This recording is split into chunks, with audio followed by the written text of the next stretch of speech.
is Bear. Who are you? What content do you create? And what is your tabletop RPG experience? Bear, the Gen X GM. I am the proprietor of Zeg Media. We also do the Four Color Cafe, and I have Zeg Radio, and a couple of versions of Heroic and Valorous. I make games. I make noises with my face. It's amazing. How long have I been doing this? Far too long. Just hit my 40 years. Don't care. Doesn't matter. Nothing means nothing. Is that a good enough intro for you? You feel better now? Wow. Now I feel suicidal. Although can't say that word on YouTube. Now I feel self-deleting because now I feel grape-acidal. What? Anyway. Nothing. This means nothing. No. Nothing means nothing. Yeah. Basically, yeah. So I started with an IP. My first game I ever played was Star Trek from FASA. So I got into role-playing via IP. So I guess I'm the pro IP guy in the general sense on this panel. Not that I'm overly pro IP, but it is what it is. Now the question I believe you asked was. Well, I haven't asked it yet. I'm going to ask it now. Okay, I'm sorry. For the studio audience out there, what makes a major licensed RPG appealing right now, and how do IP-based games change a group's expectations before play even begins? Well, that's a double-edged sword, and it's both good and bad. How does it benefit? Well, instead of saying, hey, you like Harry Potter? Well, this is just like Harry Potter, but you say, hey, this is Harry Potter. Hey, you like Star Wars? Well, guess what? This is Star Wars. Hey, you like Star Trek? Guess what? This is Star Trek, et cetera, et cetera, et cetera. So you don't have to do the elevator pitch dance. You can just say to your players, hey, want to play some Star Wars this weekend? Yo, I'm in for some Star Wars. Cool. And then you can hammer out the specifics afterwards. So it's a very accessible. Especially for people who are fans of the IP or the license or the setting or whatever it is, right? So it's really got a strong appeal from that point of view. But it is a double-edged sword, and I know we're going to be talking about this later. Yes, question 2 is definitely going to get into what you were about to. But we're going to say it, which is that the trap of the IP is the super fan.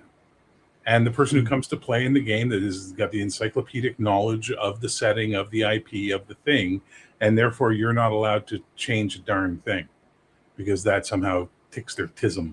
And then you got tism ticks all over you. And it's a bad summer for ticks. You don't want the tism ticks on top of it all. Get your Lyme disease shot. You'll be fine. Yeah, get a good gun. That'll take care of the tisms. First we had... All right, well, we're chalking up all the YouTube things we can't do. See if we can hit them all. Should we just show one on camera while we're at it? There's already one here. Anyway, we're good. I won't say who it is. But the people don't want to play Star Trek with me. People want me to be running Star Trek for them, but no one wants to run Star Trek for me, which is what I want because I have encyclopedic knowledge of Star Trek. So they feel intimidated by that level of knowledge. They feel like I know more than them, and therefore they're not going to feel like they're confident or comfortable running the game, no matter how many times I tell them, I don't care. It's an alternate universe. I'll live by whatever rules you say. I'm good. They don't care. And that's the danger. That's the downside of an IP is the people who know a lot about the IP can become a barrier to fun with their puritanical ways, which is why I always remind them and everyone else, medium is the message, as Marshall McLuhan said, and no one understood that better than Douglas Adams, which is why the book, Hitchhiker's Guide, the radio play Hitchhiker's Guide, the TV show Hitchhiker's Guide, and the movie which he wrote, Hitchhiker's Guide to the Galaxy, are all different and make changes because he understood each medium had its own storytelling technique and therefore could not be slavish, another word we're not allowed to use on YouTube, to the lore or lexicon of one into the other. And I wish he had lived long enough for us to see a Hitchhiker's Guide to the Galaxy role-playing game, because I'm sure he would have had some interesting takes on the medium itself. That answer your question there, Chucklebutt? I don't know. To see if these guys want to add to that or change it up, or. Well, I got a couple of things that I would want there. First off, if we're just going to try and see how many points, anti-YouTube points we can rack up. I mean, we clearly know that when you're Hitlerian about things, you're a real Nazi about the lore. It gets to be a pain in the butt. I need all the super chats tonight because this is going to be demonetized to hell. It's going to be great. Go ahead. All right, but anyway, a little bit of a definition of terms here, because when you talk about the advantages of an IP, there's a couple of different ways in the hobby, so to speak, that we can think about that, because it's different when you're saying we're running a licensed IP, we're running a game that uses that, we're a player who is looking at a game. with a licensed IP and it has advantages and disadvantages, or we're designing or trying to sell a game. And all of those will have different appeals. And clearly, if you're going to create a game, the appeal to a licensed IP is a built-in fan base. You can quite literally just churn out garbage, and a certain portion of that fan base will buy it just to put it on the shelf, provided you can pay for it. That's part of the reason why intellectual property costs money and why piracy is theft. But anyway, so there's a value to that that's just baked into the cake. And there's a serious advantage when you're dealing with any kind of licensed IP, and that is a hefty amount of the legwork that is necessary to build a believable world that can be lived in, etc., is already done for you. You know how something works. Now you just have to figure out a way to make it mechanically reflect in the game. Or as a player, if I'm playing a Star Wars game, for instance, I know what to expect when my class is bounty hunter. I know what I should expect as a Jedi or a Sith. If I'm playing Star Trek, I have a general, even if it's not quite where it's supposed to be, I have a general idea of what it means to be a Romulan or a Klingon or a Cardassian. So those are the, some great advantages to it, because it takes a lot of the legwork off. And if you're a game master, I would say that it lends itself to a lot of different play styles where you can pick up and play and make adjustments pretty easily, because you don't have to think about the effects on a lot of different pieces within the legendarium, so to speak. They're already there for you. All right. Guys, anything else you want to add to what he said? Marhakmi, you want to jump? This is a conversation, remember? My first thought is, of course, that if it's because I have an entire list of things that I've talked about on my YouTube channel that are IPs that I find interesting enough to be worthy of discussing in the context of playing them as a role-playing game.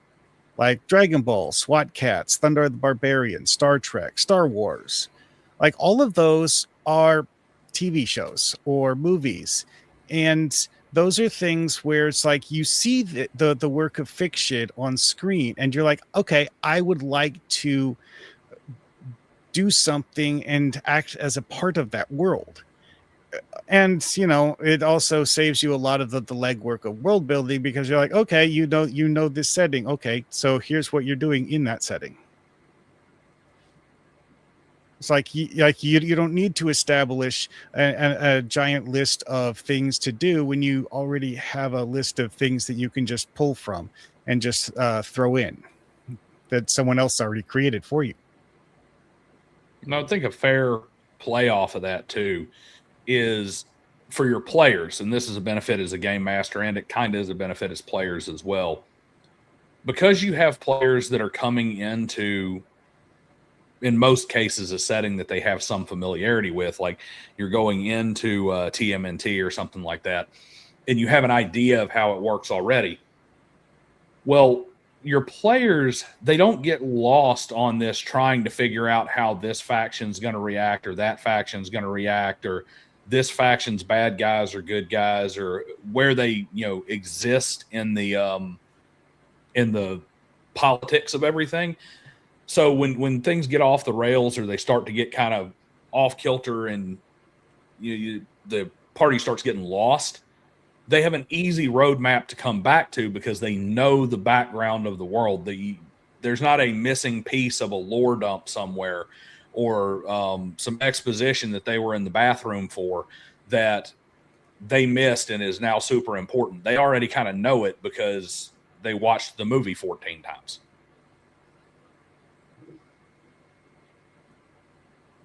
So you mentioned TMNT and, diving into that rabbit hole a little bit. Obviously, everybody knows this panel focuses somehow on Palladium books. And one of the issues with something like TMNT, and I could argue this is true with Star Trek as well, just in a different facet, is which version. So and I don't mean Star Trek, I don't mean, are we playing Deep Space Nine, are we playing Voyager, are we playing the old, the original series, whatever. I mean, are you playing standard timeline or Kelvin timeline? In TMNT, it's are you playing comic books or are you playing cartoon?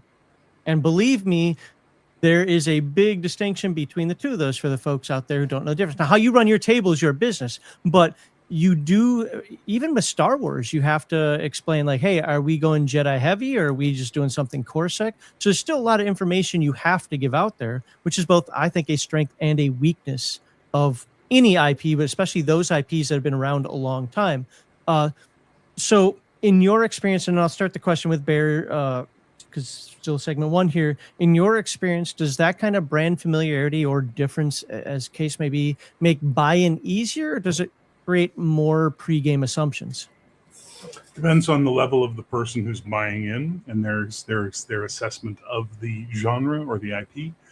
Case in point, I once lost a friend, literally someone I'd known for years, also a publisher, and I won't say names, because I was saying how much I liked Han Solo or Solo, a Star Wars story, because there was no effing Jedi. And the guy went off on me about how the entire story of Star Wars is the story of the Jedi, and it's all about the Jedi and the Jedi and the and he started like taking personal shots at me and saying, I'm obviously an idiot because I couldn't understand this about Star Wars, et cetera, et cetera, et cetera. And those people are dangerous when you get into an IP that they're like that about, when they're obsessive about, when they've invested their ego and or their self-identity in their fandom of something like this. Most people, it's not going to be an issue.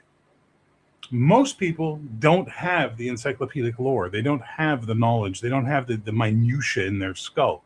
Most people, I guarantee you, there was at least 10, 15 people who just heard you say Kelvin timeline and had no goddamn idea what you were talking about, right? And that's what matters. Those people are usually the easiest because they're just buying in for the flavor and the whole thing. They just want to be there to experience it.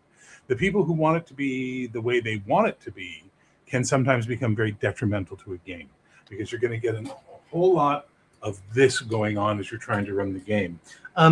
Actually, in the book, Han Solo, the corporate sector. Your glasses are too high up. You got to pull them down some. I did. I had them down. Actually, you got to watch the whole pantomime, my friend.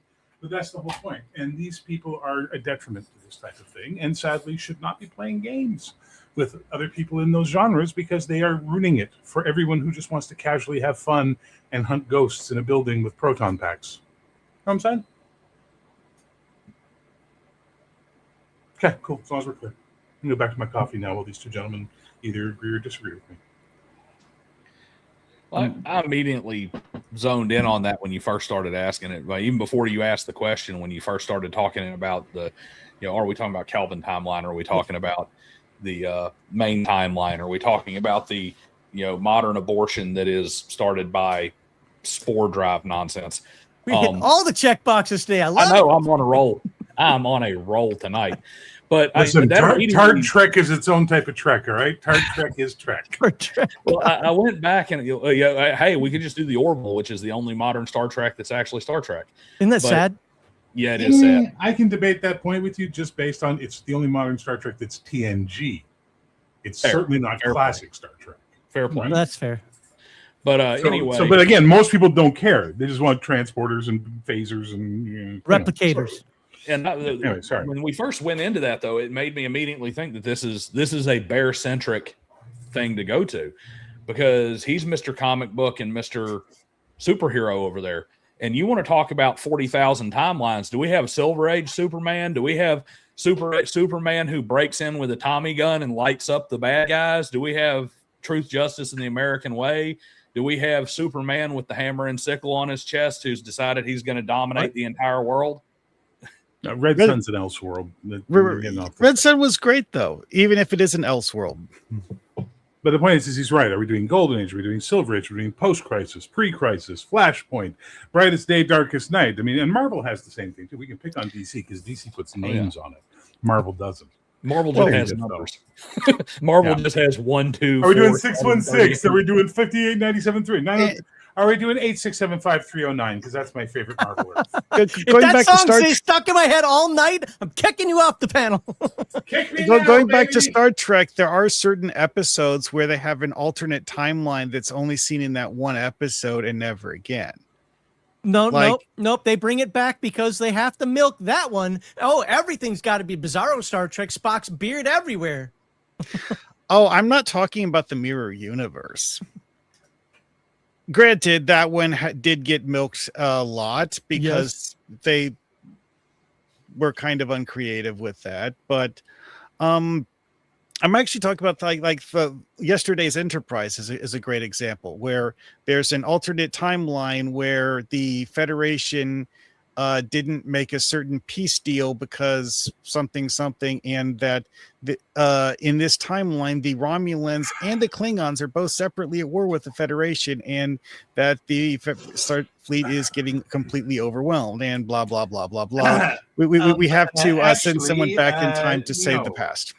You are wrong on the principles of it all, sir. Actually, what's happened is that the Enterprise C was shunted through time. Therefore, she was not there to sacrifice her life at the protection of Kittimer against the Romulans, who were attacking the Klingons, causing the Klingons to go to war. The Romulans are not involved in the war at the point in the future. It's just the Federation versus the Klingons, and they're dying. This is why I don't do IP. Look, for everybody out there, I stay away from IP-based games, and this is exactly why. We're not even in segment 2 yet. Hey, you want to know what's fun? I have three times now I've gone through Second and Charles and seen a reasonably priced used copy of the Star Trek role-playing game, and I have not bought it for this exact reason, because I know Star Trek role-playing game? There are five the Star Trek role-playing games. Which ones? It looks like it's predominantly based around Dominion War era.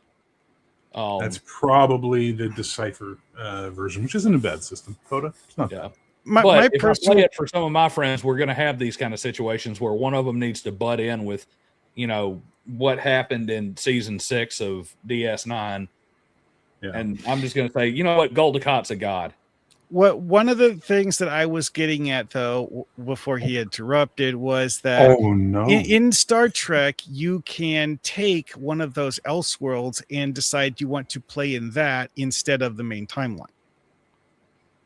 So that you can have your players spurg out on the fact that it wouldn't work that way, because that's not how those people work, regardless of what that's not how that main cast character would behave, regardless of what timeline it is.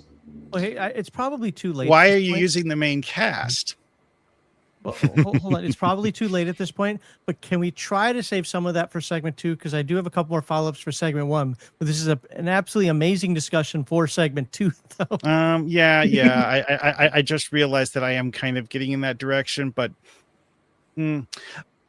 just write a note or put a pin in it or something, because this is something that people do need to know at the table. It is that, to me, playing alternate timelines like that is part of the appeal of using an intellectual property, because of the fact that you're not going to play a dark mirror of a character you don't know.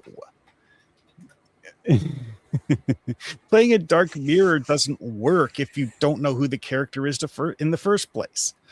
So, or an alternate timeline, or like what would happen if X was different, and now we're going to play that out. That doesn't work unless you have an established fictional setting to have as a basis for that. And that's part of why I like intellectual property stuff, is because, like, okay, what would your team do if you're in the same thing from the official series? So,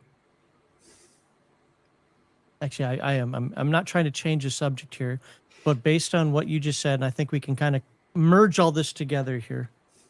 What should a game master explain before session 1 to align these expectations? I know that might sound simple to a lot of us, but in reality, what should a game master explain? We'll start with Barracks, so segment 1, but we'll go across the board with that. Hey guys, we're playing Star Wars. You excited? Great. The only canon is Star Wars, the movie called Star Wars that came out in 1977. That's the only canon. I'll cherry pick stuff from Empire, from Jedi, from the expanded universe, from the prequels, the sequels, whatever I think's good. But the only thing you can count on in your knowledge 100% is that one movie. Is that with DVD extras? And did Han shoot first? No. It's from the 1977 movie called Star Wars. Notice I didn't say episode 4, which came later. I'm just saying Star Wars. And that little thing is what you do. You do stuff like that. You basically set it down. I ran a DC game where the concept was this: hey guys, we're playing a DC Universe game. Here's the caveat. The characters appeared on the exact date that their first issue in publication historically was, and aged like normal people. And it's now today. The mantles have been passed along, but the people have moved on, grown old, whatever the case may be. So you might want to be Batman. Great. Well, you're like the 5th Batman now. Have fun with that. And here's the ones that are still alive, and here's all the stuff around you. Setting the expectation. Because if you just say, hey, it's all canon, good luck. I don't play Lord of the Rings games for one simple reason. The Lord of the Rings. Nothing my characters ever do will be as important as the Lord of the Rings. Why the hell would I want to be playing in that world if my character is just always going to be some anecdotal footnote to the universe? That's boring to me. To me. To me. For others, it might not be, but you need to establish those levels of canonicity at the start in your session 0, your email chain, whatever it is you're doing, so that everybody knows what's going in and they can ask questions beforehand. I want to play a blah. Are the blahs the blah, blah, blah in this version of blah, blah, blah universe? And then you make a decision. Oh, yeah, the Wookiees are like that. Okay, great. Moving on. All right. I would argue that there are levels of importance. It's kind of like, for DC Comics, is that are you saving a bank or are you saving the entire city? Both of those are missions worth doing. Both of them are a situation where I have a chance of success or failure. Sure, one of them is more grandiose than the other, but both of them have meaning. Are your players going to like one of them more than the other? Well, that's a different discussion. But I don't give a fuck what my players like. Like, that's the thing. I'm so tired. Ever since 3rd edition, there's been this obsessive need to please the player. No, I'm running this game. Are you showing up to play in it? I promise you'll have fun. If you're not, if you want to do, well, I think you should, I would rather, and you did, go run your own game. Leave me alone. Right? Just don't. This is the canon of the IP I'm running. This is it. If there's something you want that's outside this canon, let's talk and see if we need to include it. But you don't get to rewrite the campaign because you have a different taste than me. I'm the person doing all the work. You're the person showing up just pretending to be a Wookiee. So, no. I'm not a good Wookiee. No, it's fair. All right, Danny, what are your thoughts? What should a game master explain before session 1 to align expectations? A couple of things. First, if you're playing Star Trek, you need to explain that if you attempt to teleport off the station when it's in self-destruct mode after being a smartass, that your teleporter will not work and Central Command will inform you that you're trying to flee and are a coward and can die with the station. That, of course, is response to chat, and the person who's there should pick up on that one. The big thing there is that you should explain it. Bear's pretty much right on the money here. Now, I will say this: if you're going to play Lord of the Rings, if you're not going to play Lord of the Rings, if you're going to play in the Tolkien Legendarium, you really need to be in Valerian. That's where you need to be. You need to be Silmarillion, the role-playing game, or Second Age, the role-playing game, not Third Age. Because by the time you get to the Third Age, he's right. The quest for the ring is everything. Nothing else really matters. So at least in the Second Age and in the First Age, you've got all kinds of things that are going on throughout the world that can be significant, at least as significant as anything else that the Sons of Fëanor or the Elves of Region or anything are doing at the same time. Then it's a world you can work in, but it does this with, you talk about Lord of the Rings. When you talk about Tolkien, that is such an incredibly detailed, incredibly fleshed out, and incredibly specific IP that you're really kind of trapped within what the author put forward. Tolkien had a 500-year history for every tree branch. You're not going to escape that lore playing in that game. So there is no, we're only doing the Star Wars movie for Lord of the Rings. And I think that's the key thing, though, is setting those parameters. Yes, we're playing in this world. Yes, these things are going to be within their expected parameters for what you know, the Romulans, the Klingons, the elves, the dwarves, whatever. However, we're not bringing in this expanded universe. We're not using this alternate timeline. these characters may or may not exist. You don't know. So don't tell me what Kirk did 50 years before this that changed things, because for all you know, Kirk doesn't exist. We're existing within the framework of rules like physics, laws, that sort of thing that is established within this universe, not necessarily the storyline. So I once heard about a really great idea for a Star Trek campaign that I've never run myself, but I thought was brilliant. Was, yeah, you're in the Star Trek universe, and here's what it's all about. No, there are no transporters. Why? Because what you saw was a TV show, like CSIS or NCIS or JAG or Super Carrier or whatever it was. That's the entertainment they watch in the Star Trek universe. And like our stuff, it never reflects reality ever. And therefore, we're going to make it a little more realistic. And then you pull the Starfleet universe off the thing from Task Force Games and go, here's a harder, darker, more militaristic universe that you can play in that actually makes sense, as opposed to this, no, we don't use money. Except you do. About 80 times throughout the entirety of all your seasons, you reference money directly. If it's DS9 every other week.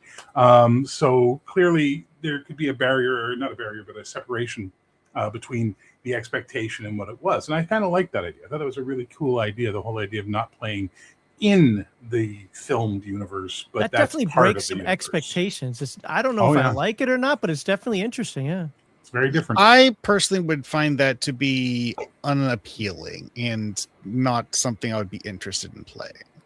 Well, then you're Would not you if invited. it was another setting, though? If it wasn't Star Trek, because we know you got a fondness for Star Trek, it was a different setting that in which that happened? That would require me to actually care about the setting, and probably not. Okay. Anyway, my personal take on that, though, is like how to make it something that you could have like the players care about, and that's like feels in the world. It's like, how many ships did the Federation have in the Dominion War? I'm just using this as an example, not saying that this is like the only specific option, but how many ships did the Federation have in the Dominion War that we barely even have names for? We don't know what happened to them. We don't know the history of their crew or the fate of the ship. Well, you can throw the players into one of those and have fun. Maybe you'll survive. Maybe you won't. Joy, what a fun campaign. You get to fight a war that you eventually win. We're just going to figure out whether you survived it or not. I mean, you might not find that fun. No, I don't. I'm being honest. I'm being direct. It's not a question of with that. might. It's just boring. Why not just go off and do your own thing in another part of the Federation or another part of space that has nothing to do with the Dominion War, and let them go explore new planets and meet strange new worlds and find interesting alien life civilizations? The galaxy is vast. And one of the problems that happens in all of these IPs is that people do stuff like that and create small universe syndrome. Star Wars suffers from this immensely. Small universe syndrome. Everybody is connected to everybody, knows everybody, is tied to everybody. And as a result, you lose the majesty and the magic. We played Star Trek during the movie era for over 15 years, and we never met a named character from the universe ever. Except that you say small universe syndrome, but I started this pitch by saying these are people we don't know anything about. But you've tied them to a canon event. That's the problem. As opposed to letting them do their own event off in their own corner. Doesn't matter. Skip the Dominion War. Don't run the Dominion War. Well, so the point. No, this is actually a good debate, because the point of this is for when somebody's watching later to pick and choose. And I'll be honest with you, I'm not a big, pretty much. I don't even really like the Next Generation that much, to be honest with you. I'm definitely in the classic era. And I like Enterprise as well, believe it or not, sort of like in the middle. I like 2, 3, and 4, not 1 and 5. DS9's the best. But I hate Space Jesus. But with that said, that's what's cool about Star Trek. There's all these different ways you can do it. You can do it contained, like DS9. You can play Lost in Space, like Voyager, and actually have it be canon real, because it's been done. But this is where I'll disagree with Bear a little bit. I actually do like one of the ways that I run Dragonlance a lot, because I love the world of Kryn, is I run on the world, but you will never meet the heroes, or you might meet them in passing later on or something, but you're going to do all the stuff that allowed them to survive. And you know what's funny? Yeah, they got the books written about them, but look at all the things that you did that without you, they couldn't have done. And it's like the real world, man. Kind of pat yourself on the back, job well done, and move on if you live. But you still have your own stories to tell and can tie that in. And this isn't to say that Bear's wrong. This isn't to say that Mar Hockman's right, or vice versa. This is to say that different styles, different strokes for different folks, different styles, that you can consider at your table. Right, but Honestly, the I thing think is, the way both the style you described, and I have nothing against it. I've seen people do that for Lord of the Rings. They go, "What if you're the Rangers of the North, running around and tying up the Witch King of Angmar while they're doing all the stuff with the blah blah blah?" Great, love it. And that is exactly like pissing yourself in a wetsuit. You get a warm feeling, no one notices. If we're playing the game, at least on my table, we're here to be heroes. And to quote Firefly, big damn heroes. We're here to do something interesting, not to be support characters behind the stars. That is boring to me. That is not interesting to me. Well, it might be. I It get might it. be to you. It might be to you, and it might be something you enjoy. Go for it. I think Not for about me. this both ways. Like, I think you're both right in a way, but and this kind of goes back to talking to a bunch of military folks, and Max will, be able to, to sympathize here or understand these type of folks here. Is there's plenty of unsung heroes. There's plenty of unsung heroes, and what they did was just as heroic and just as important as the guy who got a movie deal or got a book later. And his contribution is no less great to the greater victory. His story is no less awesome or heroic or crazy. He's just the one who happened to not get a book written about him. Well, And actually, if real quickly, because I was just told about this. I don't know what the name of the movie is. You guys might know, but there's a movie out right now that's apparently about the dude who did the weather report before D-Day, and he's now finally getting recognized for real or something. I don't know the name. because D-Day would have failed without him.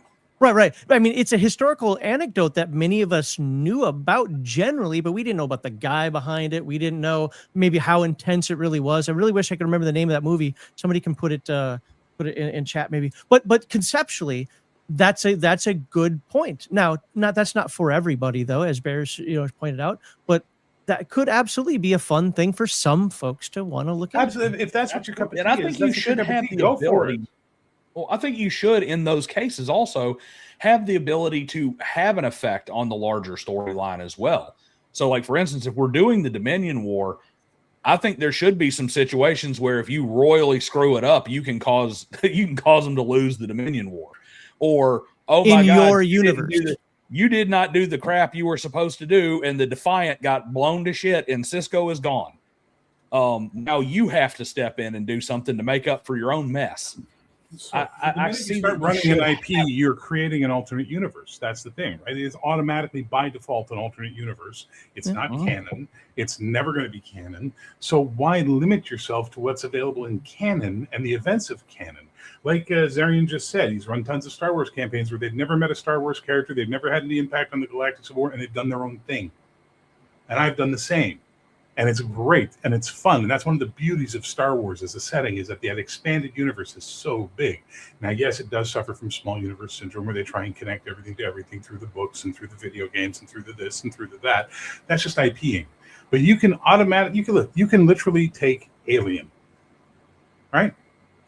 And make the players the space truckers who go to LV-426 for the first time. Why not? Why not? You can do the same thing in Star Trek, because there's dozens of times in Star Trek where they reference events that were not seen on the screen. How? Yeah, and it's usually relating to a dead ship and a dead crew, but sure, yeah.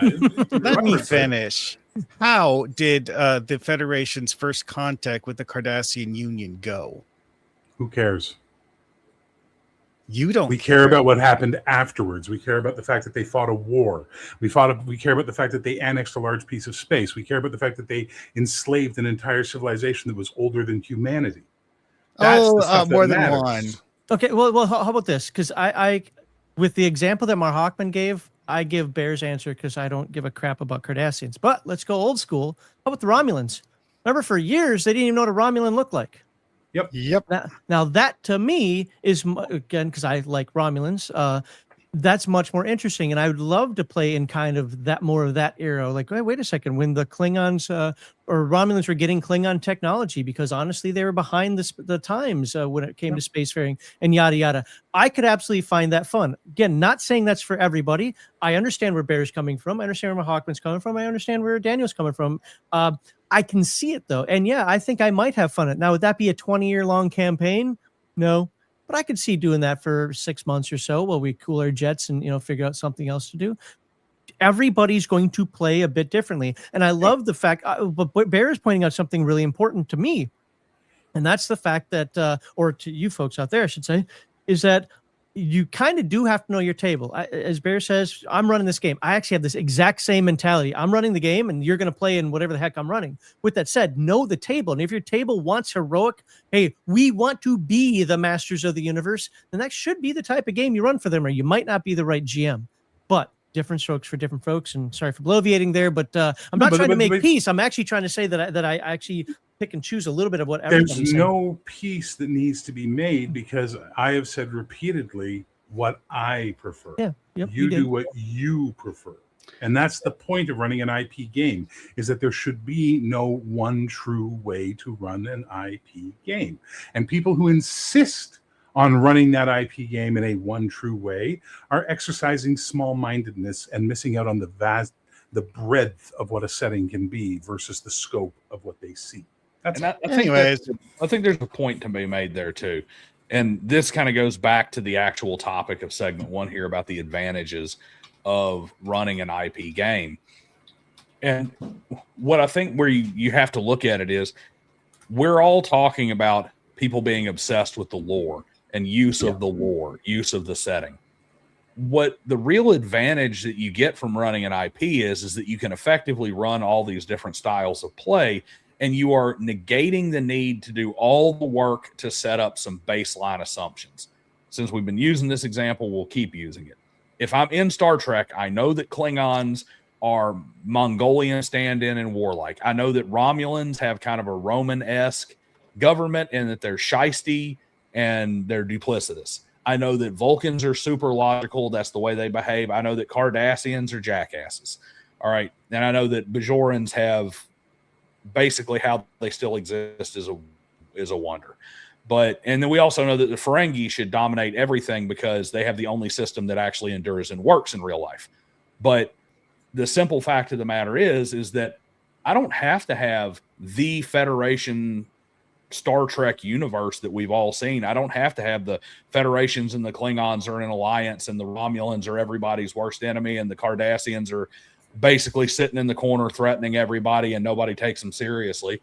I don't have to have that, but I can have the framework of how the technology works, how the faster than light travel operates, and certain paradigms that exist within that world that I don't have to come up with or explain to my players. No, and that's absolutely... Sorry, go ahead, Mark Hoffman. Well, part of the reason why I was bringing this up is that stuff like, how did the Federation learn about the existence of the Minosians? Sure, a lot of people have no idea who those are because it's a race that got mentioned once in a single episode and never again. But it is something that you could use as a plot hook because you have the creative freedom as a GM to actually look at that. Like, okay, what do I think was a likely scenario, and have the players play through that scenario. But the thing is we saw how the Federation met the Minosians in the episode where we meet the Minosian supercomputer. They're a lost species. Okay. That wasn't the first time the Federation had ever met the Minosians. Where are you getting a different one for, since the first time we had any encounter with them was in that episode, right? The episode has its own in-universe backstory that you don't see on screen. And that's what I was getting at, is that you could have the players act out the in-universe backstory because, like, one of the major things in the episode is that they talk about the Ursel Rope Wars, which we never see in any other episode mentioned. But, you know, that's something that apparently happened at some point in the past. And that's something that you, as a GM, you could have your players, you know, playing that if you wanted to. or maybe not if you don't want to. I But know, I'm I just know mentioning that kind of thing is an option. Okay. You can learn a ton about your players by sending them to that one planet where the people speak in stories. You know, Oh God. just see which stories they bring up to speak to the aliens with, and you can be like, okay, that guy's a Harry Potter retard. Get him out of here. No, all my players are going to deal with it. He makes us go. Dharma Enchilada Tanagra. Yeah. All right. Well, you know what? I think we're trying really hard to avoid it, but I think we are getting into segment 2, or we want to. So let's finish. We weren't in segment 2 already. I thought we were. Sorry. Let's finish up segment 1 to see if there are any alibis on the table here from you guys. And I'm going to ask the question one more time, just so we all know what it actually was, and then we'll get ready to get into segment 2. So, what makes a major licensed RPG appealing? There's that word Familiarity. right now. And how do IP-based games change a group's expectations before play begins? Starting with Barracks' his segment. Anything you want to follow up with that with regard to the question? As long as you and your friends are all in on the IP and you find it appealing, you find the idea of that setting appealing, and you can see beyond the appealing settings that are one-note universes designed to tell one story, and therefore, and I could list a bunch of them, but I won't because it'll just trigger argument from people about all the little cracks and corners you can go play in. As long as you guys are okay with it, fill your boots, have a fun time. Just remember that if someone's going to be a super heavy duty, actually, no, that wouldn't happen, because in volume 12, that person maybe needs to not play a game and just go write fan fiction instead. Okay. Mark Hockman? Well, simply having a world that you know and would like to play in is one of the things that's the biggest draw for me. It's like reenacting canon events. Yeah, maybe, sure, why not? Or maybe look at somewhere outside the canon events at things that, you know, are related to those events that you don't see on screen. Okay. And Daniel? Yeah, I mean, advantages, like if you're a designer or somebody who wants to sell a game, you have the automatic built-in fan base. And then as a game master and as a player for, game master and players, you have a tremendous amount of the framework world building, the kind of behind the scenes world building that has to take place to make a fleshed out, believable world done for you. So it's kind of plug and play. And you do have automatic storylines. You have automatic storylines where people understand the parameters that you can plug your adventures into. They know what the political climate and everything going around it is.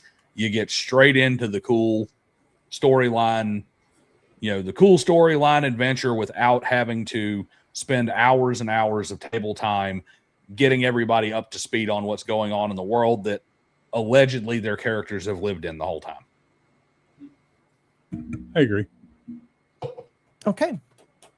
All righty then. So that was interesting. I don't normally jump in too much, but I'm going to right now. Hold on, I want to get the word right. What was my word? Appealing. The appeal of an IP is, to me, very simply familiarity. That's it. Familiarity. Now, what you do with that familiarity from there, whether you make it your own alternate universe, you edit it, you hand wave it, you do whatever, whether you're a lore purist 100% of the way, or the lore is a good guideline, that's up to you and your table. But it's that familiarity. It lets you jump. To me, I feel like it lets you jump in quicker. And I think Daniel said earlier that like he couldn't get into the alien universe. Was that you, Daniel, that said that? He's kind of frozen. No, it wasn't me. Oh, wasn't you? Okay, I thought you said that. Anyway, I mean, but Alien is just like Star Wars and Star Trek to me. That it's so vast. You only saw one little aspect of it, but it's so vast. You can do anything with it. You can be the truckers. You can be Marines shooting other types of aliens. Heck, you can be Marines shooting other types of aliens and sleeping with the green aliens that are out there somewhere, and combine IPs if you want. The idea is some of them are really vast, but I also agree with Bear 100% on this one. I could never do Lord of the Rings because it's too contained and too much information. I actually struggle on that in Dragonlance, and I have to tell people instantly with Dragonlance, forget what you know. We're using the gods, the landscapes, and some of the history is or lore is history, or history is lore. But don't go off on, excuse me, and this actually happened, but Minotaurs actually don't come to this area because the knights is F off. I don't care. They're there now. Or maybe that's the thing you got to do is you got to figure out why they're there. Can I give you some bonus points for bringing up that Arcturian poontang? Yeah, now you may, yes. They deep cut aliens reference, but I love it. Yes, it is. All right. Well, he threw me off, but that was a good one. So we're going to move on. So don't forget to like this video and subscribe to all of the panelist channels, which you can find in the description. And I'm going to cut into my own little script there. I think one of the things the Alien RPG from Free League does well, and this is such a subtle thing, and I've had people complain about this, but I think it does well, is it immerses you into the game even through its mechanics. Something as simple as Game Mother. Now, you might be like, oh, that's DEI or whatever. No. If you watch the Alien movies, you know the importance of Mother. And I think that's a perfect reference. The way Ripley is trying to communicate with Mother is in a way like a player trying to communicate with the Game Master. So little things like that can immerse yourself into a setting as well. With that, your likes, your comments, your shares help keep this type of conversation going and reaching more people. And we may be looking for panelists like you. Sign up on the GMI Discord, links in the description, read the rules, and find a panel topic that interests you. Now, coming up soon in segment 2, as they've already, because it is the big Achilles heel or Persian flaw of IP settings. They've dove into it a couple times. So we're going to talk about constraints, expectations, and potential creative freedom. But before we do that, let's hit some super chats and star chats and see what you guys have been saying. And then we'll head into segment 2. Doc Flamingo for $5. Thank you very much, Doc, for the $5. I think this is a case where vetting is all important. Be upfront about the intended IP fidelity so people know if it's for them or not. I think all three of them have said that in one way, shape, or form, but I'm guessing you guys agree? Oh, yeah. Yep. Right. Agile Monk, who has a Kickstarter, which I should have had up and prepared, but I don't right now. I'll try to get it for the next segment that you guys should check out. We covered it a couple weeks ago. Absolutely amazing Kickstarter. Especially if you want to have factions in your fantasy game. Very well done. High quality books as well. But he says, this cast is on fire. That's right. I cast them. I made them do readings beforehand. We had a little casting couch session with one or two of them. I won't say which ones. And here they are now. But all over the target. Good luck, Max, controlling this. And as I told him, I already lost control. We know that. Paul says, sounds like we're saying that an IP game is going to need a solid session 0 to sort out the mutants. Seems to be a theme. Yeah. I agree. I don't like the first 3 words of this next super chat. Lord Matty says, Bear is right. Bear is right. Nothing is canon. You need to take ownership of the IP so the campaign has meaning for the group. See, this is why Lord Mattias has been terrible in this entire chat. First off, he's down there. All he does is talk about what green alien chicks he wants to hook up with, which appeared like once in Star Trek. And then second off, he's sitting here, take ownership of the IP. Nothing is canon. What do you work for Amazon? Are you getting ready to start a new? Which of our IPs are you making a TV show about now? Well, not Stargate, which I'm both happy and sad about. I wanted to see a new Stargate, but I didn't want to see Amazon doing it. So, you know. No, Netflix might be taking it. Yep. Great. We're going to have Orange is the New Gate. Yep. Sauron Mattias down there and his rings of power. Thank you, Lord Mattias, for the $5. Appreciate that. And finally, Nerdy Ogre says, you're going to play a specific IP. Ask that question across the panel here. Bear, why do it if you're just going to change the lore of it? Because it's not about the lore. If it's about the lore, read the fucking book, watch the TV show, check out the movie, subscribe to the newsletter, go to the fan wiki and read all the articles. If you're role-playing in the universe, who gives a shit about the lore? You're playing in the universe for the trappings, for the concepts, for the ideas, for the things that make it a unique place. Now, one way you can do that is to just erase the canon characters and put your players through the story of the lore. See how they do. See what happens when the droid with the Death Star plan shows up on their planet. You know, there's all types of stuff you can do. But yeah, if you just want to be slavish to the lore of the IP, read the books. Watch the movie. Yeah, and that goes into why we had that disagreement earlier. It's like I'm with Nerdy Ogre. It's like if you're going to just like change everything. No. Who says change everything? This is the problem. This is the all or nothing mentality that people apply in these situations. And that's the mistake. You can't have all the lore of Star Trek. It contradicts itself within its own canon consistently and constantly. You can't have all the lore of Star Wars. It contradicts itself within its own canon consistently, etc., etc., etc. The more material there is for your preferred IP, the more contradiction will come up as more writers write more episodes and more series or more books or more comics or more whatever. So pick a starting point and go from there. We're starting after the fall of the Empire. We're starting at the fall of the New Republic. We're starting after Yavin, whatever the case may be. And then don't be a slave to the lore that comes after. Let the campaign grow organically and become the player's campaign about what they did and about the events they go through. And if that changes the lore, more, better. The real answer to that is what I've been saying basically the whole time. What's the reason why are you going to do the IP if you're just going to ignore it? Why use the IP at all? Because of all the background information that it allows your players to already know without you having to explain it. I don't care what universe the Hutts are in. The Hutts are the Hutts, and we all understand what the Hutts are. So I don't have to flesh out how this race behaves. You already know, and know it's not metagaming because your characters should already know. Yep. I don't have to teach you about Klingons and their violent nature because you already know it because we're in the Star Trek universe. I've been wanting to do this since you brought up Klingons. Well, it depends. Which Klingons are we talking about? Pre-Star Trek 6 or post-Star Trek 6? Because pre-Star Trek 6 Klingons are imperialistic, fascistic, secretive, very, very... You read the great book, The Final Reflection, you get such a beautiful view into the Klingon society. Or are we talking about next-gen Klingons where they're samurai biker Vikings? Like they're That's true. different Biker Vikings, right? they have a good name for them. That's true, but you're right. Unless you're reading Tolkien, the lore is going to contradict itself. But see, the thing with that though is that it's not so much that the lore contradicts itself; it's that the lore has differences in how a race is portrayed in different periods of its history.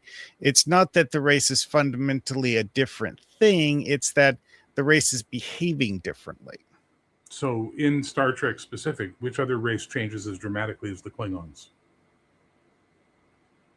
Well, let's see: Cardassians, Romulans, Vulcans.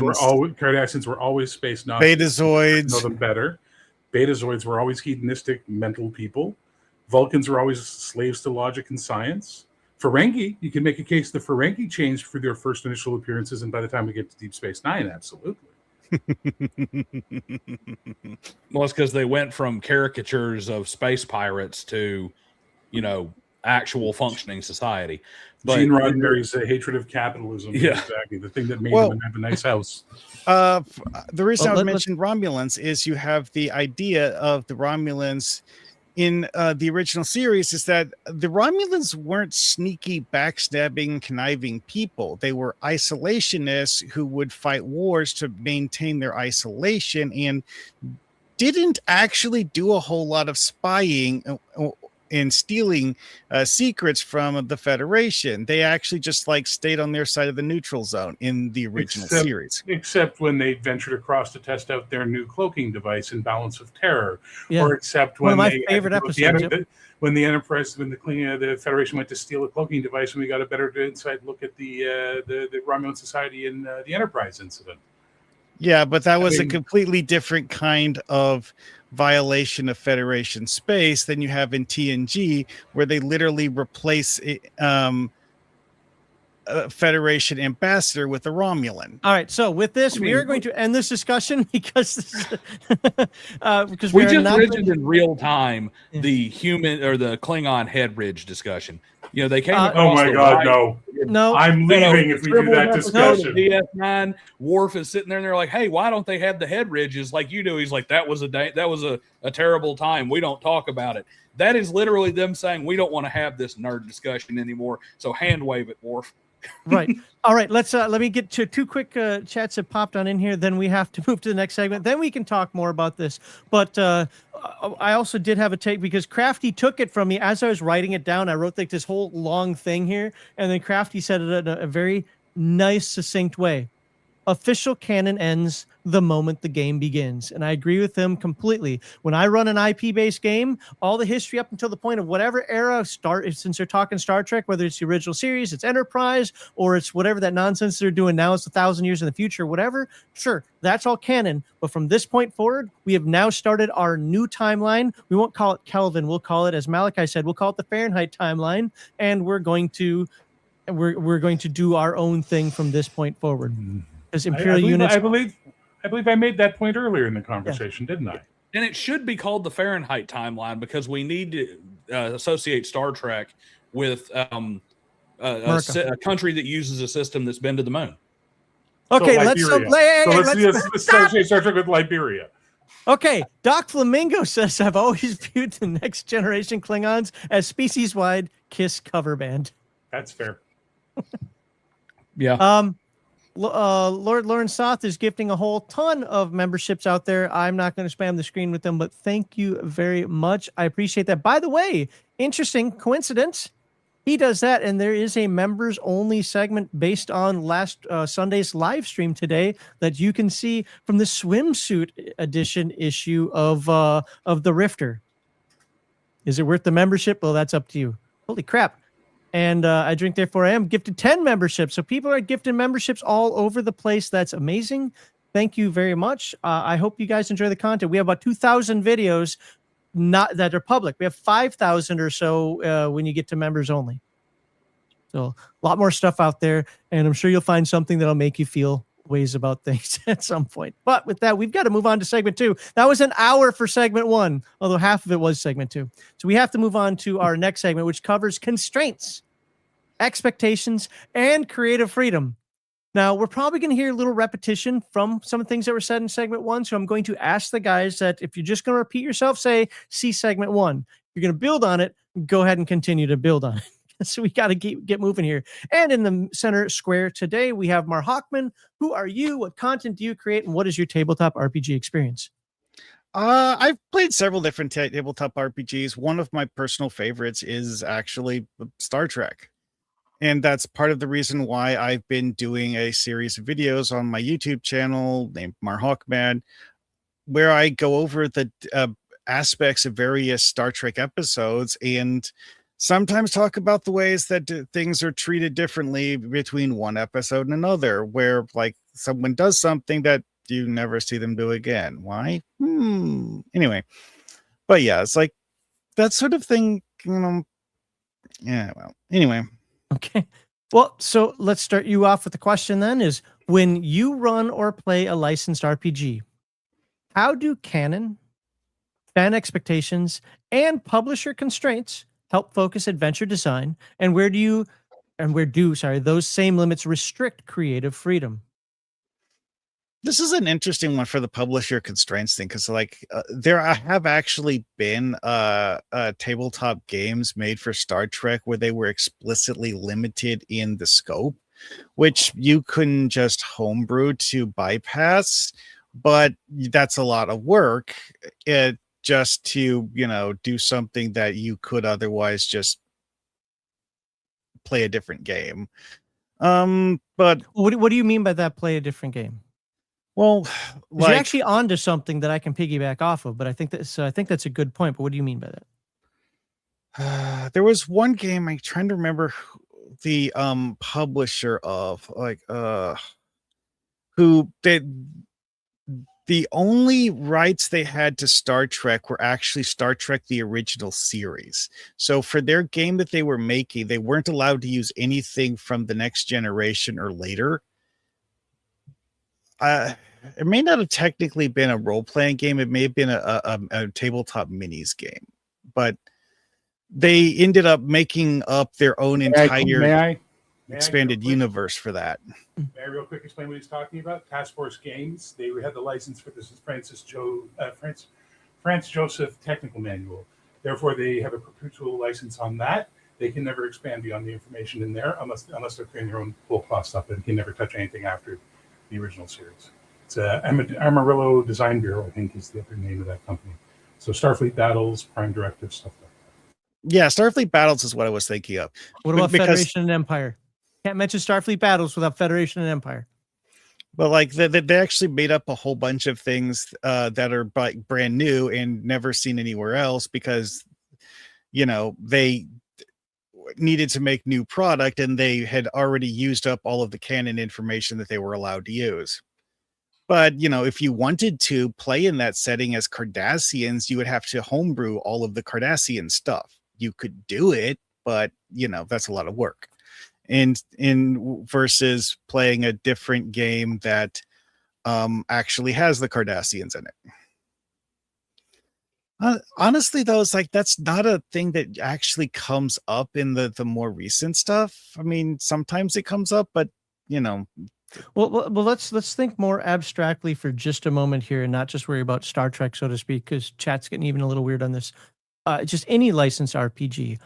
How do canon and you could argue that publisher constraints are canon, but I wanted to keep that a little separate, just for people who have to deal with licensing. But how do canon and fan expectations, those are the two big ones, focus adventure design, and where do those same limits restrict creative freedom? I mean, you know, if you're tell your players that you're playing in the Star Trek setting, they're going to expect to play as something they recognize from the TV show, you know, or, you know, Star Wars. Star Wars is a bit different because of the fact that there's a whole bunch of options. Actually, technically, you could do the same thing in Star Trek. You could play as a rogue trader in Star Trek if you really wanted to.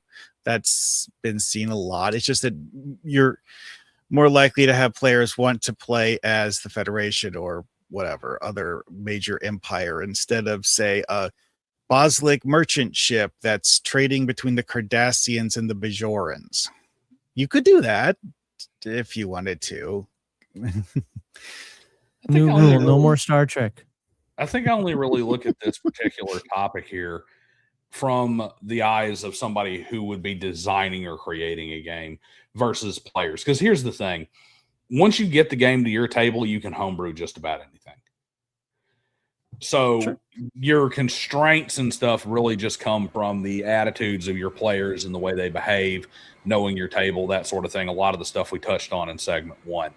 And to be fair, that is originally how I had designed the question, but I wanted the question to also include just somebody running the game at the table. So you aren't wrong about that. Because I see that when you look at it from like somebody who's designing or publishing standpoint, you do have a lot of things. This is not to give them any leeway because they deserve absolutely none and they should be hanged for their hubris. But when you look at Rings of Power, part of the reason Rings of Power is such a blazing dumpster fire is that they only had the license to the appendices of the Lord of the Rings. They did not have access to anything in the Silmarillion, anything in the Tolkien Reader, anything into any of the other lore of Middle-earth. They couldn't touch any of that. And the Tolkien estate had already said, if you do, we will sue you and we will win.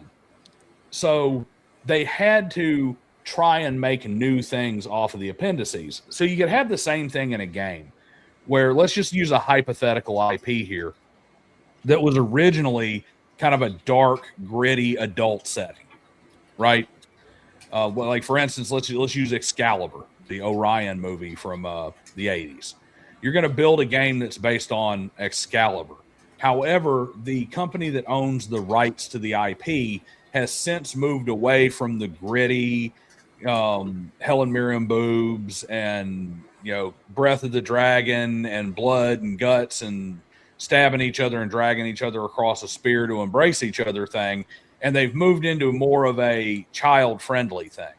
So when you get the rights, they come to you and they say, yeah, you can do Excalibur the movie. However, you have to keep it PG. And everything that you put in the book has to be PG. All the art has to be PG. When you make monsters or make magic, it has to have, you know, PG rated effects.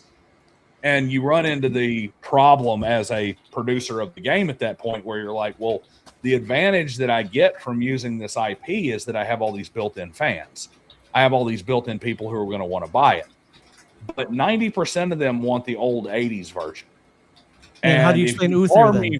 If you bar me from using that, all you've done is turn my advantage into they're going to burn me at the stake the second I release my game for releasing the new PG Excalibur garbage. And I've been handcuffed.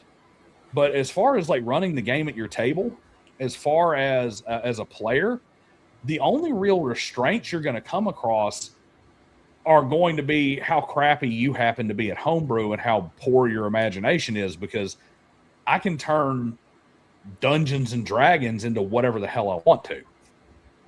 So whatever kind of game I want to. But can you turn Lord of the Rings into whatever the hell you want to? The Lord of the Rings role-playing game, I absolutely can. Depending on how, once again, going back to depending on my players and just how much they're willing to accept the changes to the way the lore works. Like, I mean, for instance, I'm running a Legend of Five Rings right now. I'm running Oriental Adventures in 3.5. And it's like, yeah, you're in Rokugan, and the general attitudes of all the clans and stuff is correct, but you may as well forget anything that's on that timeline, because the entire political climate is what I said it is.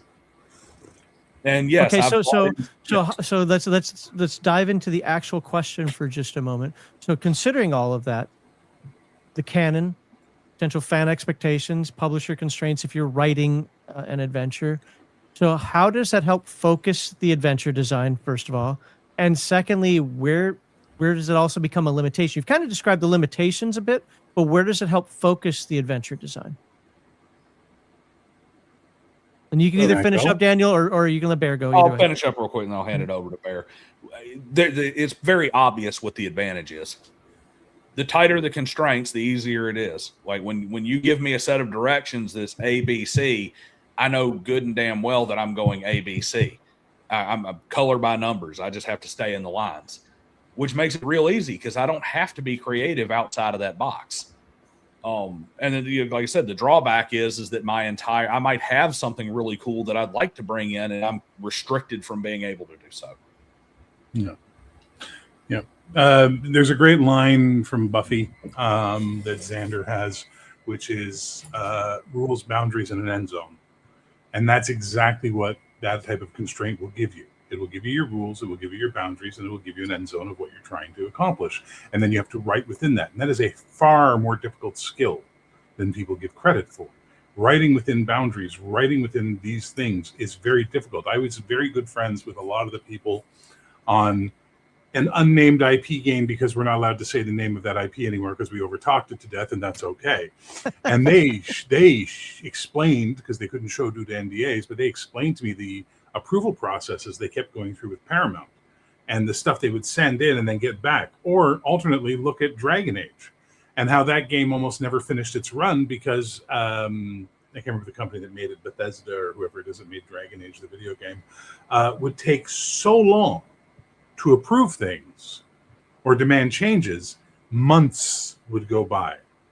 So the first edition, the first box set came out, everybody was really hot about it, and then the second one came out a little bit later, and then the third one took forever to come out. Well, Bear wasn't to that extent, but that's what Palladium's had problems with. Well, I shouldn't say problems. They've had nothing but good things to say, but they had the same constraints or issues with the Turtles. Like everybody's like, why did it take so long to write Turtles? Why aren't you doing anything else right now? Because there's legal stuff beforehand, there's legal stuff during, and there's legal stuff after. Literally every single word, every single piece of art, every item that was created for that Kickstarter had to go through Paramount and Nickelodeon's legal process. I've run into that personally here recently. I just kind of had this idea. I ran a Cyberpunk Red group. I actually just finished this adventure Wednesday night. And I was like, man, this is a pretty cool adventure. I could turn this into a module. So I started looking into Artel Sorian's community content guidelines. So I'm like, I'll write a module, maybe sell it. They don't even have their community content rules out yet. And I was digging around as a bunch of Facebook groups trying to find out why it is that their community content is so far behind for a game that came out, I believe, in 2019. And it was even more or less said by some people who work for Artel Sorian in some of those groups, because they're tied up with CD Projekt Red for the 2077 video game, they can't even get their community content rules out and published for people to write adventures, because they have to be conscious of the agreements that they have for IP with CD Projekt Red. Yep. IP lawyers are a special type of demon. If Well, I was ever going yes, to they run a are. modern horror game, like a Buffy the Vampire Slayer, Angel, whatever type setting, I would do an entire section on the different types of demons and the law, the degrees of law they carry, because like it's insane. IP legalism is it kills great ideas. Kills Well, them dead. I'll add this on because I'm dealing with this right now with Palladium, and I say that like it's a bad thing. It's not. But I'm in kind of a limbo status right now because, as some people know, I've got the Songs of the Megaverse YouTube channel out there. Plus, I'm selling those albums. So you can actually find them on Spotify and Amazon Music and so forth. Just look for Songs of the Megaverse, a little promo plug for myself there. But there's a license agreement involved with that. You can't just go out there and find your favorite. I'm just going to start making Star Wars songs. Watch how quickly Lucas, well, not Lucas himself, but Disney will shut that shit down. I'm gonna go out there and I'm gonna make songs that reference everything from the MCU. We'll see how quickly it takes Fox or Sony or whoever owns it this week to shut that crap down. May I interject? I am still to this day stunned that Gillespie got away with the Dragon Slayer RPG, and the only reason I think he did is because nobody at Disney has noticed it. Because think about it. He's named it after their movie Dragon Slayer. The logo he uses is very evocative of the Dragon Slayer movie logo, and he somehow skirted. That's all that means to me, based on what I've seen from IP lawyers and how they can go off over a color choice. Mm-hmm. No one noticed it. That's all that happened there. Yeah, that is very weird. Mhm. Yeah, He dodged a bullet. And that is you talk to any lawyer, they'll tell you that IP law is an extremely specialized area that nobody else will touch. And they have to. That's the other thing. We get mad at them. We say, oh, Disney, you guys are bad for what you did. And oh, Paramount, I can't believe you did that. But they have to, because under the way IP law is structured, Norm Mateus, I'm sure, can back this up. If they do not defend their IP legally, yes, they open themselves up to losing it. They open up themselves to losing the IP. And that's copyright Kevin's is inherent, and you can't lose it. But trademarks and IPs, you absolutely can. You must defend them, which is why the local bar got sued by Harley Davidson because they used that shield on a jacket. Well, a real world example of someone actually losing it is Band-Aid. It's like they did not defend the name Band-Aid as intellectual property, and it was deemed to have been lost as intellectual property. Yeah, it enters the public domain because it becomes ubiquitous, right? Yep. That's the thing. That's the danger. And then we get classic examples throughout history that affected role-playing heavily. Remember, there was a period of time where no superhero role-playing game could put the word superhero on the cover. They couldn't do it. And comics that weren't Marvel or DC weren't allowed to call their stuff superheroes. They had to call them science heroes or meta heroes or supernaturals or whatever, because somehow violating American trademark law, Marvel and DC from the Superior Court of New York were granted a joint ownership of the trademark of the word superhero, and they pursued it litigiously. Every time something came up with the word superhero on it, they went after it. Now that's fallen off finally, and people can put up superhero because they all realize, I think, somehow that they're not going to win that case, or maybe they lost the case. I don't know how it changed, but now you can do it. But for 25, 30 years, you could not put the word superhero on the front of anything. And they had both. They had superhero one word, superhero two words, and actually superhero hyphenated as well. They made sure that they had that locked down. You're not allowed. It's illegal under American copyright law or trademark law for two entities to hold a trademark. There's no joint trademark status, yet they did somehow. So these are the things you got to deal with all. Well, right? in the gaming realm, to add on top of that, BattleTech was Battle Droids. Well, do you know how much? Remember that droid commercial that Android had out there for a while? Do you know how much they paid Lucas for that shit? Like, it's an exorbitant amount. And you're like, well, how can you do that? Because that's how it works. Now, it's harder to do with common terms, like when Games Workshop tried to copyright Pauldron. It was stupid of them, because that is a common term. But if you have your own, and this is why Kevin Knight, most people know this, that if you're a Palladium fan, know that Night Bane used to be called Night Spawn, but McFarlane didn't like that and thought it was too close. And Kevin probably could have fought that one, but is it worth the fight? Ultimately, is it worth the fight is what it comes down to. And so, yes, and why are you guys talking about this? Isn't this supposed to be about role-playing IPs? Well, this is some of the things you have to consider when you do things for IPs. You can do whatever you want at your table. If you're not selling, and by the way, be careful of like, well, I can do it for free then. No, that's called a derivative work, and that can still be an issue. So So Go one ahead. of the things to look at is like not to mention that setting again, but Last Unicorn Games, when they set out to do that setting game, they were mandated by Paramount. They had to do an original series game, then they had to do a TNG core rulebook, then they had to do a DS9. They weren't allowed to do one centralized core rulebook and then do expansions off of it, because that's what the last license holder had done under FASA, and they decided that was a bad idea. So Paramount dictated to them how that game had to come out. And I remember being a fan at the time. We were all bitching. Why do I have to keep rebuying this fucking core rule book to get the extra material? Why can't you just release a source book? And that's when we found out. Wasn't their choice. Last Unicorn Games wasn't making that decision. Paramount was making that decision. Yeah, again, using Palladium, but I'm also going to use FASA as another example in just a second here. Why aren't there PDFs for Turtles? Because Paramount doesn't give them the authority to do that. That was not a Palladium issue. That was a Paramount issue.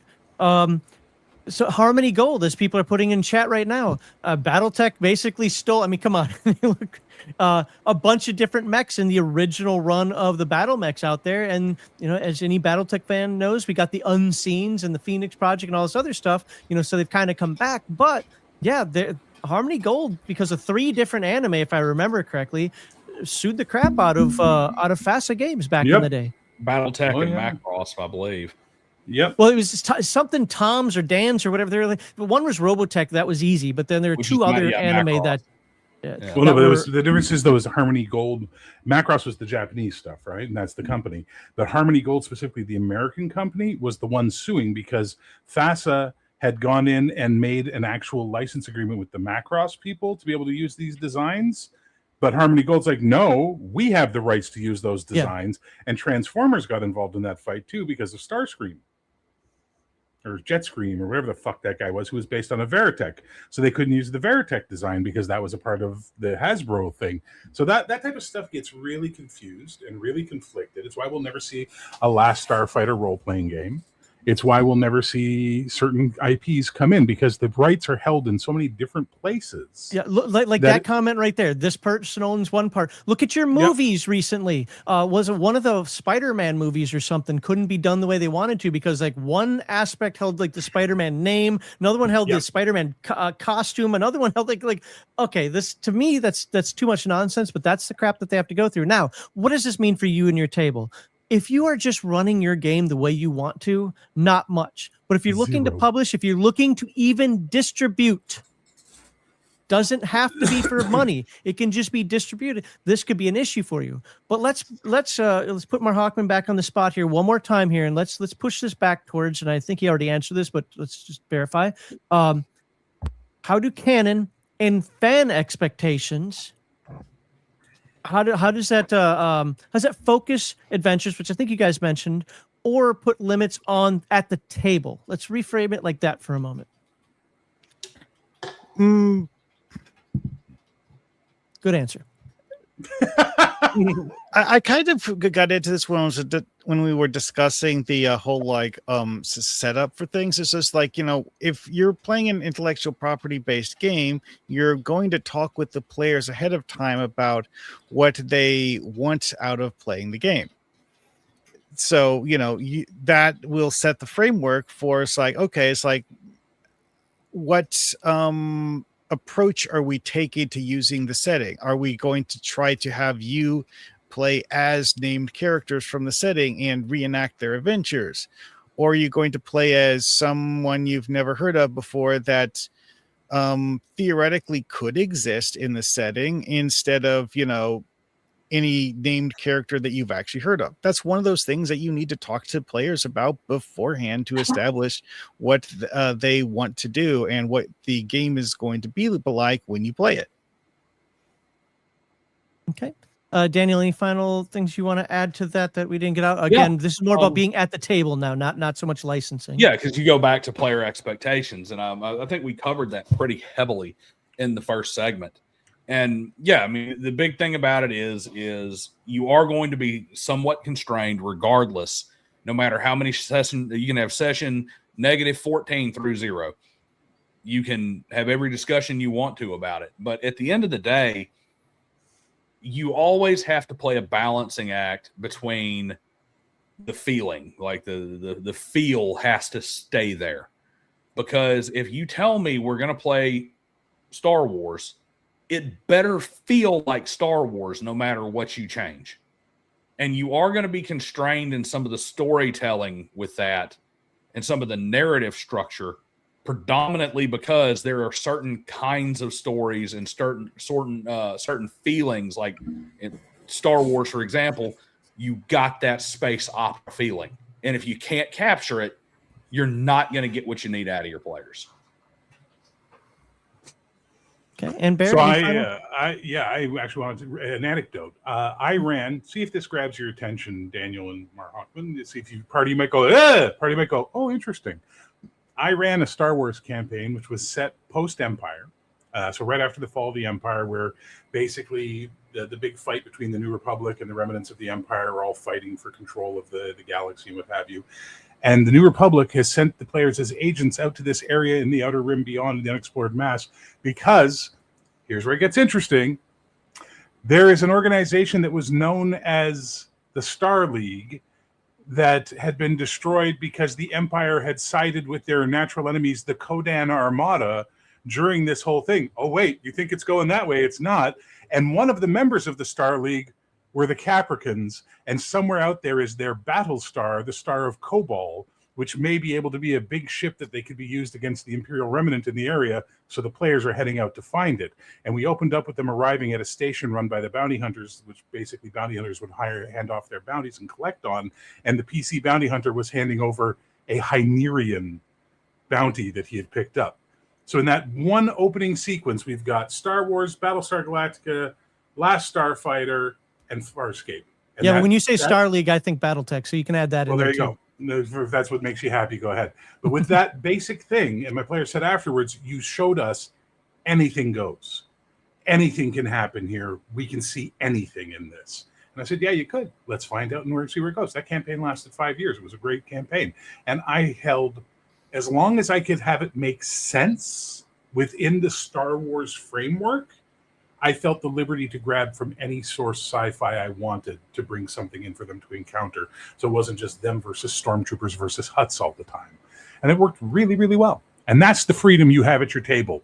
You ain't got a bunch of producers over your shoulder. The only people you got to worry about are the players. And if they're buying in, sky's the limit, baby. Sky's the limit. To be honest, in Star Wars, you could actually come up with a new faction that is basically just the Cylons with the serial numbers filed off and have that as a major antagonist for a campaign because of the fact that droids are a thing in Star Wars. You just have a different person using droids that are, unique to them that like, oh, well, these are people that weren't seen in the show, but hey, it's the same universe. Army of IG-88s. Right, or at the same time, just fucking use the Cylons. And don't worry about it. Don't file off any serial numbers. Just put them in. It's a big fucking galaxy. Lots of room for lots of things in that galaxy. Yeah, for the record, I wouldn't sit at that table long. Sorry. Yeah, Barry. I know, because you're what we like to call, what's the word that we use for it? I'll remind you later in the private chat. Yeah, well, I like some things to not be clown shoes, and I actually agree with what Mark Hockman said. Absolutely utilize all that stuff, but don't call them Cylons. Don't. Why? Why is that clown shoes? That's what I don't understand. How? Explain to me. As someone, you're talking about people doing IPs at their own table. How is that clown shoes? Because clown shoes is an absolute dismissal. You are inviting a Star Destroyer versus the Enterprise argument when you do that. I never put Star Trek in there, and I never put the Enterprise in because that is different levels. No, but that's different technological worlds. They won't work well together. Just like you can't put Star Trek and Traveler because they won't work together. They won't. The same argument applies though, because Cylons have their own equivalent of a Star Destroyer. Yeah, Base Star. Yeah, and that could fight a Star Destroyer or a Mon Calamari cruiser, and it's a much closer fight than something that uses a complete level different technology, different faster than light, different energy weapons, different, right? And I would argue that it's not close enough. So turbo lasers and lasers are not close enough? Yes. Well, for me, it's not necessarily about the terms like that. It's like there are some things that are unique or consistent within an IP that should stay within that IP. Using it conceptually, it's like people love to use aliens all over the place and everything. Oh, look, it's another facehugger. Oh, look, it's another facehugger. I have no issues with that. But if you're treating them exactly like Alien from the Alien movie, it's like, why didn't we just play Alien then? And and honestly, I also just don't like mashup. I just don't. Well, that's fair though. That's a different thing. That's a personal taste. Calling it clown shoes is a dismissive. Saying I don't like mashup, totally different framing on that one, and that I can respect. I'm allowed to use whatever terms I want. I call it clown shoes. You are. You're wrong, but that's okay. Just like Daniel told me I have to admit that I'm wrong at the start, you need to admit that you're wrong. As long as we all admit that I'm right. As long as we all admit that he is right, Sigheil. The only thing I have to do is breathe and blink. Fair enough, man. All right. I had a bunch of follow-ups here, but we don't have time for them. Like, we really, really don't have time for them. So we're going to have to jump into... I know I got to make sure that nothing in here is just kind of overlooks something. I think all your supers were... I kind of want to ask this one because we just kind of dealt with this topic to some degree. And I know they're going to have different answers. So if Marhawkman, actually all three of you, please, if you can make your answers kind of quick on this one. But this sums up what we were just talking about. And this goes to Marhawkman because it's still segment 2. When does canon become useful guidance and when does it become a cage? Well, that is actually something Bear has kind of been going on about the entire time. But my personal take on it is that canon only becomes a cage if the direction of your story is actually opposing it. If the direction of your story isn't opposing canon, then you don't need to worry about it being a cage. Which, you know, in the stories that I've personally written, it never comes up. It's one of those like the road not traveled things, and why I was using that kind of logic earlier. It's just like, you know, it's like so someone walked on this path, but they didn't walk on this path, so I'm going to write that path. Okay. I mean, no. Go ahead. I don't care, Daniel or Bear, go or somebody. I mean, it becomes it's useful in the fact that it provides you a framework to work off of. What you build off of that framework is entirely your decision. And, you know, to continue with that analogy, the physical analogy, if the IP is a frame, there are only so many things that I can build off of that frame. I can't go inside of it too much because I'm going to leave parts exposed. I can't go outside of it too much because there's not going to be any support. And even when you talk about, well, I'm gonna do Star Wars, but I'm gonna subvert some of the common tropes that are in Star Wars. If I become too subversive, I just become angering to anybody who wants the IP, and I turn the whole thing into not Star Wars.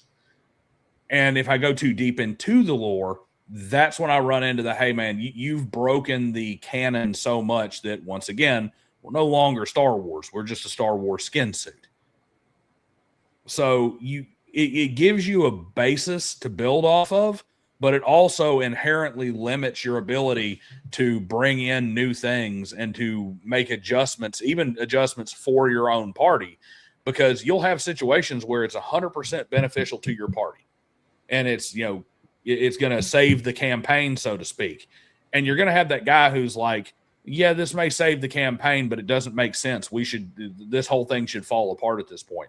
The party should split up, or, you know, there's no way we should survive this in any case. These people do not take prisoners. We should have all been executed.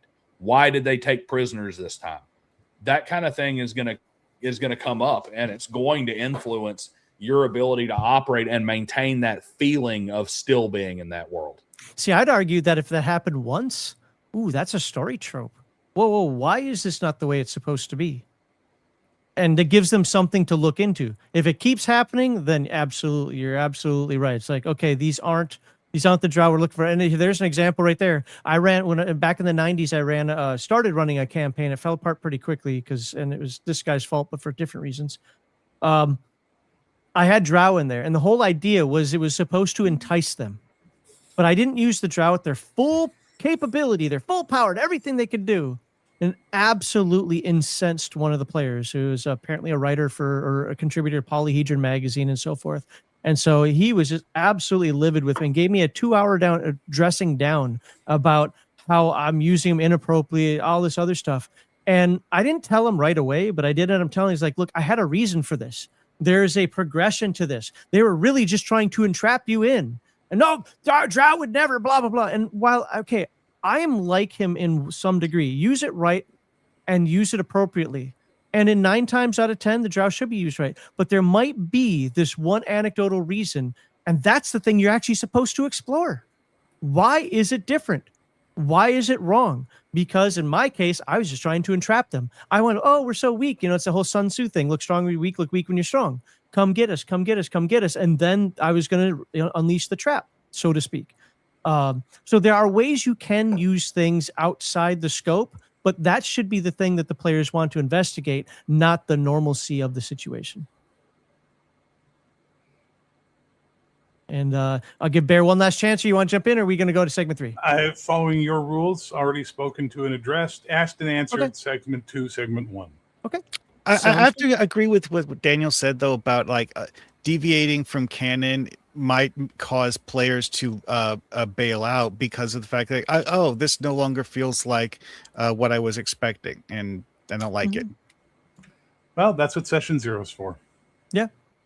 What happens when one player knows the setting far better than everyone else, and it's not the game master? Yep. Mark Hockman.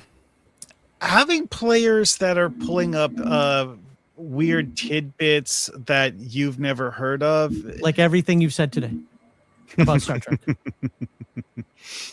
I still don't know what that M word you said was. Marcosian. Minoans? Yeah, that. The Minoans? That's the Arsenal of Freedom episode where they go to the planet that's got the machines that are trying to kill them, and they find out at the end it's a sales pitch for a system. Those people are the Minoans. Oh, is that Next Generation? Yes. Yeah. Oh, okay. Well, one of the early ones. Yeah, no, I think I remember which one it was. Which one it is? It's got like those security robots or flying drones or whatever. Yeah. Okay, yeah.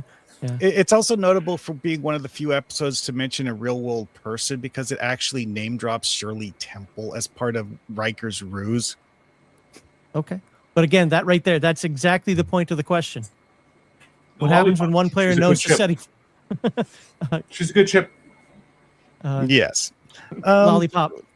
So, Daniel, what happens when one player knows the setting far better than everyone else? It depends if we're talking about the game master or one of the other players.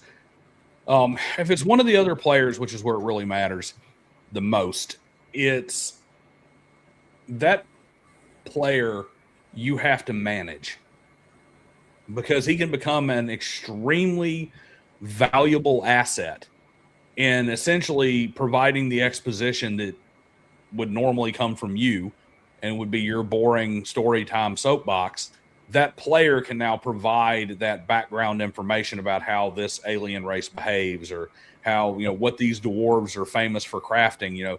These are the greatest weaponsmiths in all of Middle Earth or whatever the case may be.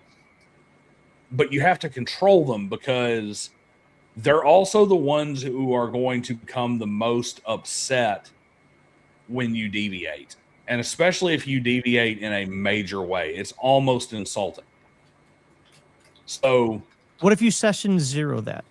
Well, if it's something session 0, a lot of times that particular that player might be good with it.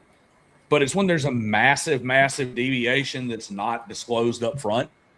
And you run into a danger there because sometimes it's, this is the major thing that's going to set my campaign apart, and I don't want to ruin the surprise. And it's really kind of an undercurrent, minor kind of lore that most people are not going to know. Even most fans are not going to catch this. But if you got that one guy who's like, this tears everything up because it has this domino effect. And if this happened, then this wouldn't have happened, which means that these people would have never gotten this technology, which means that this would have never happened, which means that war would have never happened. So these people shouldn't be friends anymore. And they're going to grab that little thread and they're going to unravel your entire story. Or make it go sideways because they are guiding the party in a direction you think is wrong because they have an expectation based on their pre-existing knowledge that the rest of the party doesn't. Bingo. It's metagaming on fire. And just like all metagaming, there's good metagaming and there's bad metagaming. And you just have to remember that whether it's good or bad metagame play, it's going to have gasoline dumped on that fire.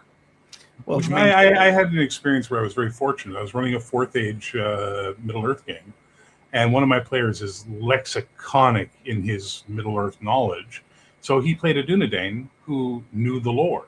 So like you were saying earlier about it, it's like he provided the lore dumps as opposed to having me.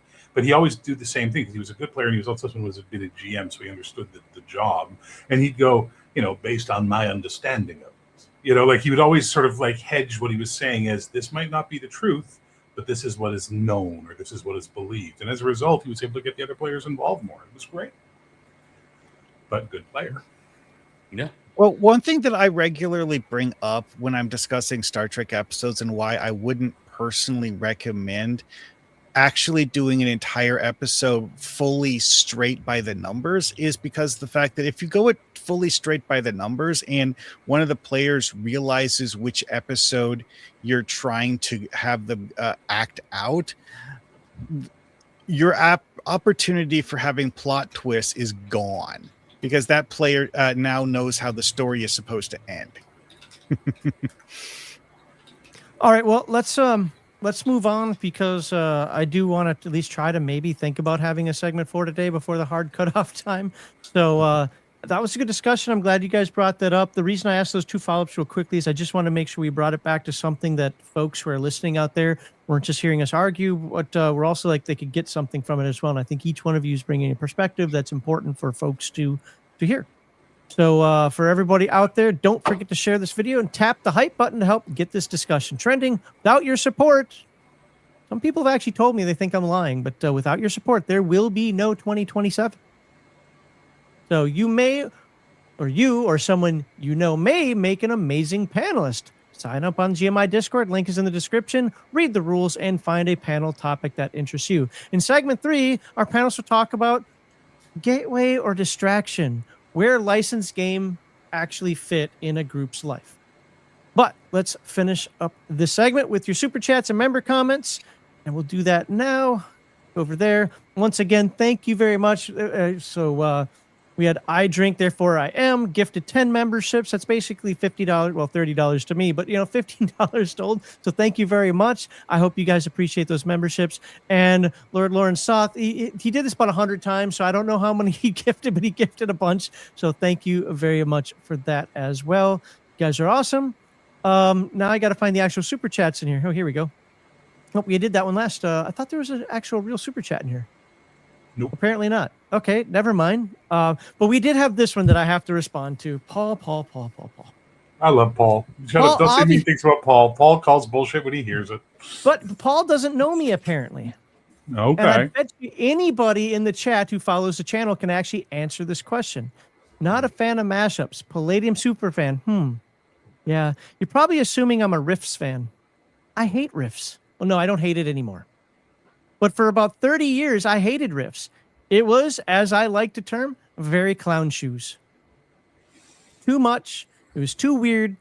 I'm an After the Bomb guy, which is very constrained. Oh, it's got mutant animals. Yes, it's got mutant animals, but it is very constrained compared to Riffs. There are no dragons. There are no magic. There's technically psionics, but I actually cut that out. I turn it into a more of a military operation. So mine's very constrained.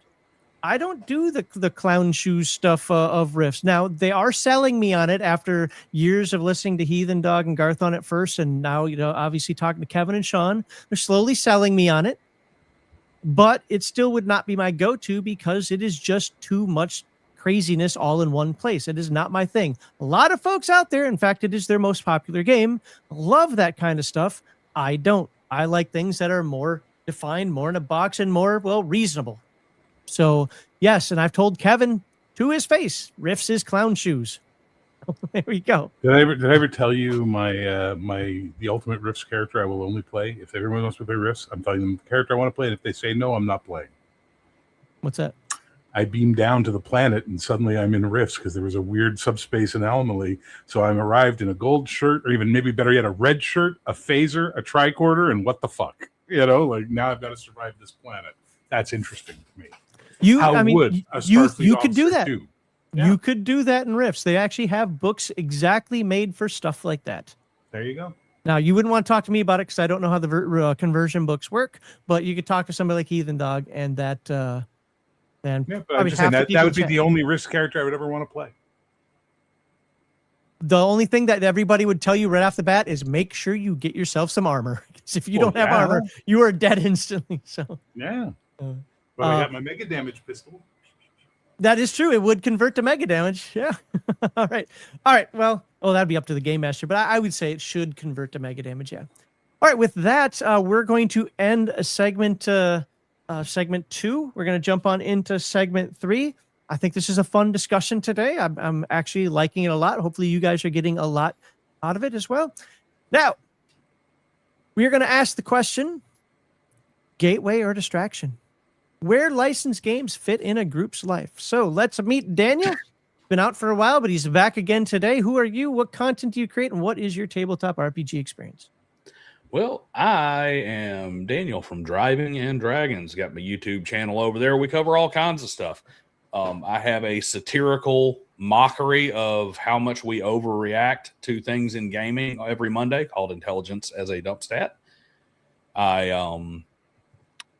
I have a series that I just started here recently that is both a combination of live interviews and segmented videos called the 7 Keys to Effective TTRPG Design, that is all about some core habits and focuses that you have to have in order to successfully create a game that is worth playing, which is pretty awesome, I think. And then we have, I'm also the publisher for Corvid Codex, which is a modern pulp series. The first volume is out on Lulu now in paperback and ebook. It has 7 stories written by 6 different authors, including 3 of which who were TTRPG designers. And the art is also by our various TTRPG folks. As far as gaming, I've been gaming since the 90s. Which was about when I was old enough to really start caring. I'm one of those weird ones that did not start with Dungeons and Dragons. I started with Cyberpunk, and then later transitioned into Dungeons and Dragons. And I'm a huge advocate for 3.5. I'm a huge advocate for the interlock system for Cyberpunk, and I am quite a big fan of Call of Cthulhu as well. All right.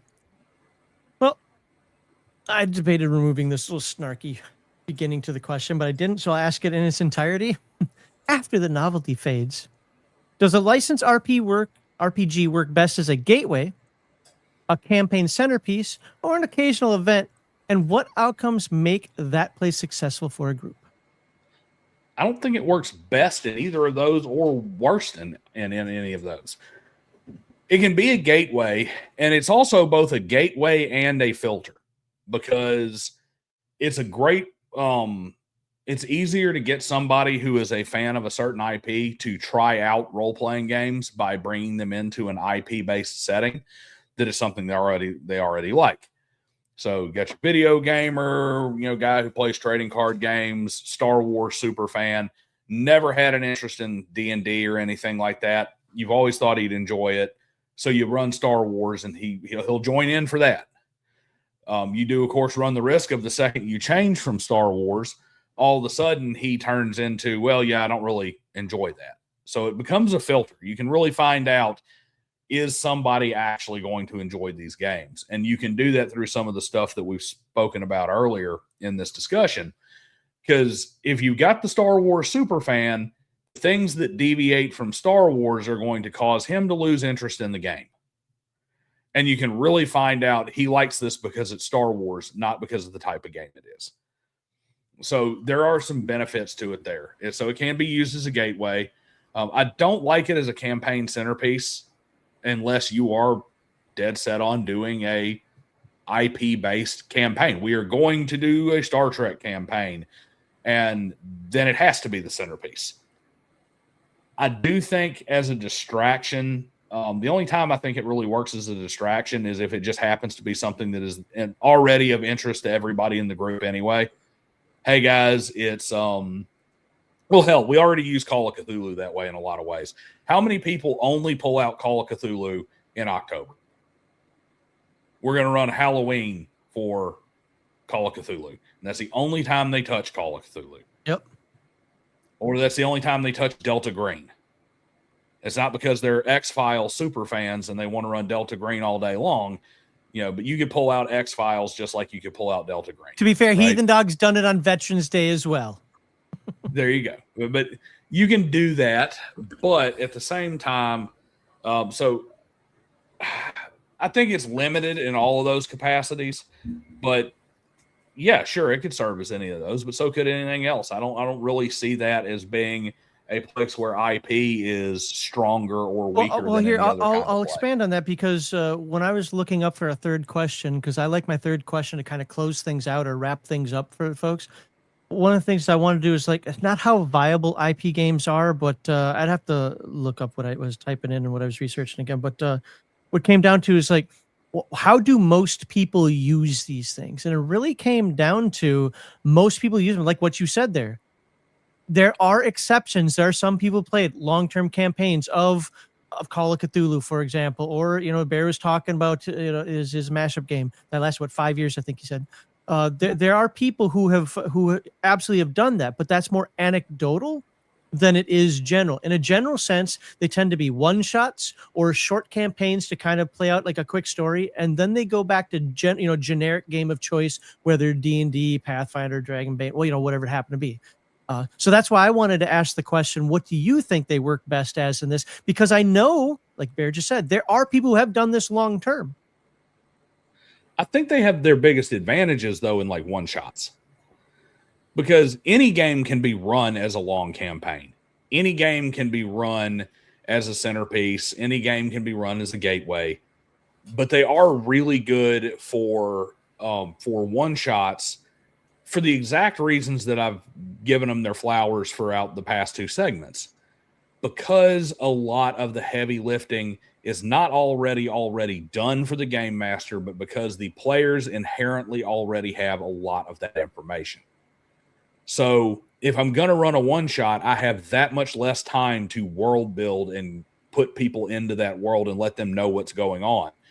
So by saying we're doing DC superheroes, we're basically Gotham City. Okay, you have a functional knowledge of how Batman works and how Gotham City works. I don't have to explain these things to you. And so I think it probably has its strongest advantages in one-shot, pickup game, casual game. You know what? 5 of us happened to be together. We were going to go to the baseball game. It got rained out. We're not going to call the other 2 players, but we can sit down and we can pull this off the shelf and play it without having to come up with something. It has, as poor Orkchild just put out there, it has an advantage in low prep. Yep, it has an advantage in low prep. And in particular, like I said, kind of your pickup game where it's like pull a book off the shelf. We're going to role play because the baseball game got ran out. Okay. Well, Hawkman, Bear, anything you guys want to talk about that question? Hard to really disagree with what Daniel said because it's almost deceptively easy mode. And I say deceptively because of all the things we discussed in the previous segments, talking about all the pitfalls and bugaboos and things that you can run into with an IP game, especially if you have a player who's way too into the IP and stuff like that. So it's a bit of a double-edged sword, but if you're a skilled GM, you can wield it like a whirling dervish. Well, my thought with this is actually that it's the easy way to get players to have buy-in. It's like, do you want to play in this campaign? If they like the Star Wars intellectual property, that gives them an incentive to want to be there. If it's something they've never heard of before, and you give them a vague thing, it's kind of like Star Wars, that might have the same effect. But it's just one of those things is that they're doing it because it's similar to something they know, and not just because they like it, because they don't know what it is. And it's like to telling them it's a Star Wars role-playing game gives them knowledge about what the game is, without, reading the rule book to them. I would say this too, because I've mentioned this a couple of times in both the other segments, looking at this from a designer / publisher standpoint. I think one of the major advantages of running an IP based game, like an established IP, if you want to put out a new system, if you're really wanting to test out a mechanic and try and see if you can get it to catch on, if you can tie it to an existing IP, because you have that automatic going to buy it group, that automatic fan base, you're going to get a certain amount of real world play testing. You're going to get a certain amount of exposure to the mechanics of that system by having it tied to that IP. And if you can make it successful, and if people pick it up and say, man, that new Star Trek game had these really cool mechanics, I've started using it in my other games. Then when you want to make a more generic system, it's already got some familiarity baked into the market. So you can use IP as a vehicle to put out new systems and new mechanics and assess how the market is going to adapt to them. Because let's face it, if you got random fantasy RPG out there that's got crazy new mechanics, a lot of people are going to not buy it based entirely off the fact that it has these new mechanics and they don't want to learn something new. But they're willing to learn something new if it's the new Sons of Anarchy game. I think you said it earlier, but it may have come up from all three of you. But what about, and I shouldn't say what about because you guys have already said it, but just also consider the idea, even if it's just a 1-shot or 2-3 shot, whatever, the idea of like this person's never played a role-playing game before. Let's start him off with something he knows, like a movie or video game or TV show franchise, whatever it happens to be that he's interested. I think right at the beginning of the live stream, Bear said Harry Potter. Great, let's run the Harry Potter RPG for a moment because we know this person likes that, and then see if he likes RPGs as a greater whole. For example, one of the guys when I ran my TMNT game a couple of months ago, anytime you mention things like D&D, he's like, oh my God, that's the dumbest thing ever. I would never do it, blah, blah, blah. And the only reason he signed up for my Turtles game was because I named the Turtles after former Purple People Eaters from the Vikings. And he's like, okay, I'm going to sit at the table and, I'll sit there. He ended up leaving going, oh my God, this is what RPGs are? That was fun as hell.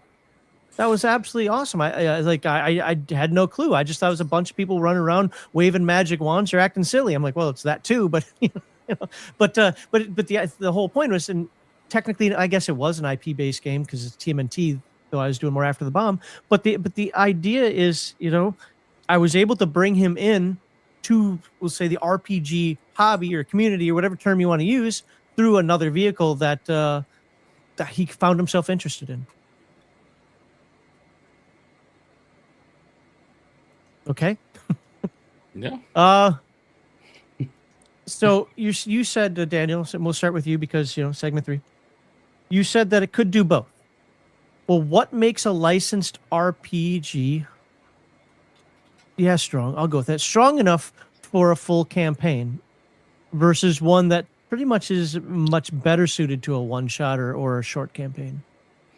What are you saying? What's gonna differentiate the two? The one that has a lot more flexibility, a lot more breadth of world is probably going to be better suited to an enduring campaign. So, for instance, Star Trek, because so much has happened in it. Star Wars, because the galaxy is such a large thing, such a large multicultural, diverse thing where, even when the rebels are fighting the Empire, there's entire sections of the galaxy that are having their own little micro wars and don't care about the galaxy or the Rebel Alliance. The Empire may claim them, but the Empire really doesn't have any power projected out in that area. For the nerds out there, Coruscant is a perfect example of that. You can have all types of different campaigns in Coruscant without ever having to deal with a Jedi or the Empire.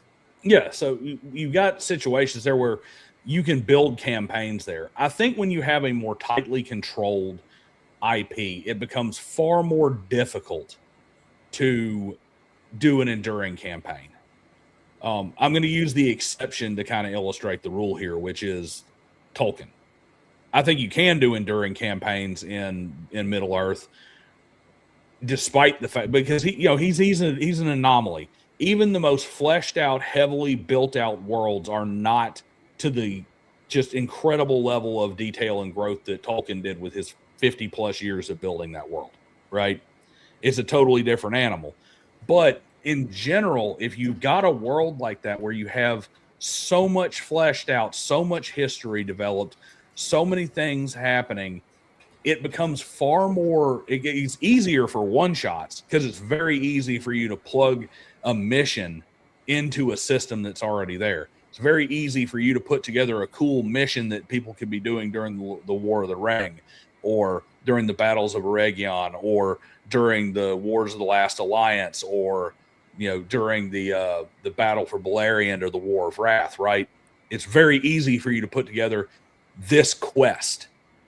And it may not be a one shot, so to speak, but you're going to do 5 or 6 sessions. You're going to finish it out, and that's it. Okay. And that one mission is basically all there is. There's only so much stretching out you can do when you have that many constraints on how much is already known about the world and the scope of it. So it's your more tightly constrained worlds, especially when you talk fantasy where you're stuck on one planet. Kryn, for example, very, very easy for you to run Dragonlance, short campaigns, 5-10 sessions, one shots, small groups, very easy. Dragonlance, long enduring campaign, you're going to start running up against the edges of the established history over and over and over again, and you're going to run back into that problem of changing so much of it that it no longer feels like Dragonlance. And to be fair, when I run my Dragonlance adjacent games or whatever you want to call it, I say that up front. I do. I say, you're on the world, you're with the gods, it's everything you know from the novels, except for the people and all the specificity of it. So you're going to get the feel, but it's going to be our world. And I wouldn't care if saying, well, it's not really Dragonlance, and yeah, okay, you're right. I mean, I wouldn't argue that.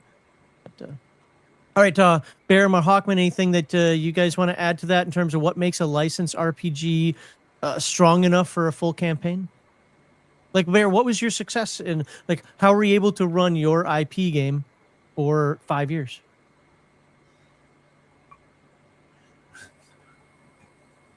I was just do it, man. I don't know. We were just, the players were having a good time. We were enjoying telling the story, and it went really well. I liberally stole ideas from the Marvel Star Wars comics when I needed inspiration for stuff. Blah, blah, blah, blah, blah. I mean, it's okay. It was a zeitgeist. It's also, my DC campaign ran for 3 or 4 years too, and it was hilarious because one of the central plots was one of the players was playing Robin, and one of the other players, she was playing Supergirl, and they were 3rd or 4th generation of these lineages, and her entire thing to him was just don't become Batman because Batman is a dick, and Bruce runs you guys because he's like old man Bruce at that point. He manipulates your entire lives. And then she and her husband went to their honeymoon, so she was gone for 4 sessions. And during that 4 sessions, every NPC in their power tried to get him to become Batman and take the mantle because there was no Batman at that point in time. And my buddy Renzo was playing Wonder Boy, which was basically this kid who had washed up on the shores of Amazon Isle, had been raised by the Amazons, and then when he became a man, they had to kick him the fuck off the island. So he was just a giant himbo with Wonder Woman powers. And he was constantly going, no, man, don't do it, man. Don't become Batman, man. And that became the entire central conflict of the campaign, that he lost and became Batman the session before she returned from her honeymoon. And then the next session was just that whole role playing happening and her giving Wonder Boy constant shit as to why didn't you stop him from doing this. It was hilarious. That's what makes it fun. Not being slavish to the lore. Sorry? I was going to say, if you're the 4th or 5th generation of Robin, that's like, what, 6 years of Batman's life? Well, not in... Again, if you heard the pitch I made earlier, was basically we started with the canon official appearance of Bruce Wayne in 1939 or whatever it is, and then aged everybody appropriately. So we were playing this game around 2007, 2008. So, by that point, Batman was in his 70s, and he was an old man, or in his 80s, and he was still running the Bat family. And the constant running joke in the game was every time anyone in the Bat family decided something or made a decision or did something, one of the other ones went, yeah, but Bruce knew we were going to do that. And that was the whole joke, was that Bruce was like pulling the strings of this family of people. But it was fun. And the players invested in it. And they had a good time. And that's how campaigns can run, is by players investing in it and letting go of their preconceived notions about the canon of the IP and not getting hung up on details and finding the fun within the familiarity and getting excited about the differences and seeing how they are changing the IP through their actions, in my opinion, which is never humble. Okay. Mahaka, did you get a chance to answer? What was the question again? What makes a licensed RPG strong enough for a full campaign? Whether the players have an opportunity to have their characters develop over time. Because, you know, if it's something that is really, really tailored towards only being a one-shot, well, I mean, if the players aren't going to be able to play their characters more than one session, then, well, you can't do that. But that's and you can make a campaign out of anything that, you know, is a story that keeps going, and just like having the opportunity to have the story keep going is basically the only thing I would say you need. Okay. Got another one here that might be interesting for folks out there. And again, Daniel, this starts with you. What signs or tells or whatever show that it's the IP or the brand that's carrying the game and not the table itself, whether the GM or the players? Like whether it's the game master or the players, they're there for the IP and not for, say, the game. Constantly throwing out and ignoring mechanics. One thing. If basically it turns into every single rule has been homebrewed, just like that would be a sign of a bad game. A lot of times that's like, oh, well, you know, we're just going to move on to a new system because, I mean, seriously, these mechanics suck. Well, no, I want to keep playing. You know, I still want to keep playing the X-Files game. So I haven't found the aliens yet, man. Yeah, I want to keep. Yeah, I haven't found the aliens yet, so we're going to keep doing it. A lot of it comes into like if you step back, hand the IP to somebody who either doesn't know the IP or doesn't care about the IP. And if they look through it and they start shredding that game just like they would just like you would a really crappy game, you know that's it's the IP that's carrying it. If it looks phoned in, if it looks like a reskinned, you know, we only halfway adjusted these mechanics to make them fit because D&D is the easiest thing to learn because everybody already knows it, but it doesn't really fit for what we're doing. Those are your surefire signs. When you pull up Neo TTRPG system and it has Star Wars slapped on it, you know Star Wars is carrying it. What about meming it? Like everything in the game is a meme instead of actually just playing at the table. I don't think that's so much the IP carrying it. For one, I'm not sure how much. Like if you say, "Hey, everything in the game's a meme," right? Like everything's like for me, one of the things that drives me crazy at a table is when people start quoting Monty Python, the Holy Grail. Drives me nuts. Like, but now imagine that you're playing the Walking Dead IP, right, from Free League, and everybody's just quoting, "Hey, Carl, get over here, Carl! Come on, Carl!" You know, things like that constantly. Would you say that that's kind of showing that the brand is carrying it instead of the table itself? Not necessarily. I just think that's players using the IP to make their jokes, and maybe they just don't have a whole lot of jokes that they've come up with for that IP.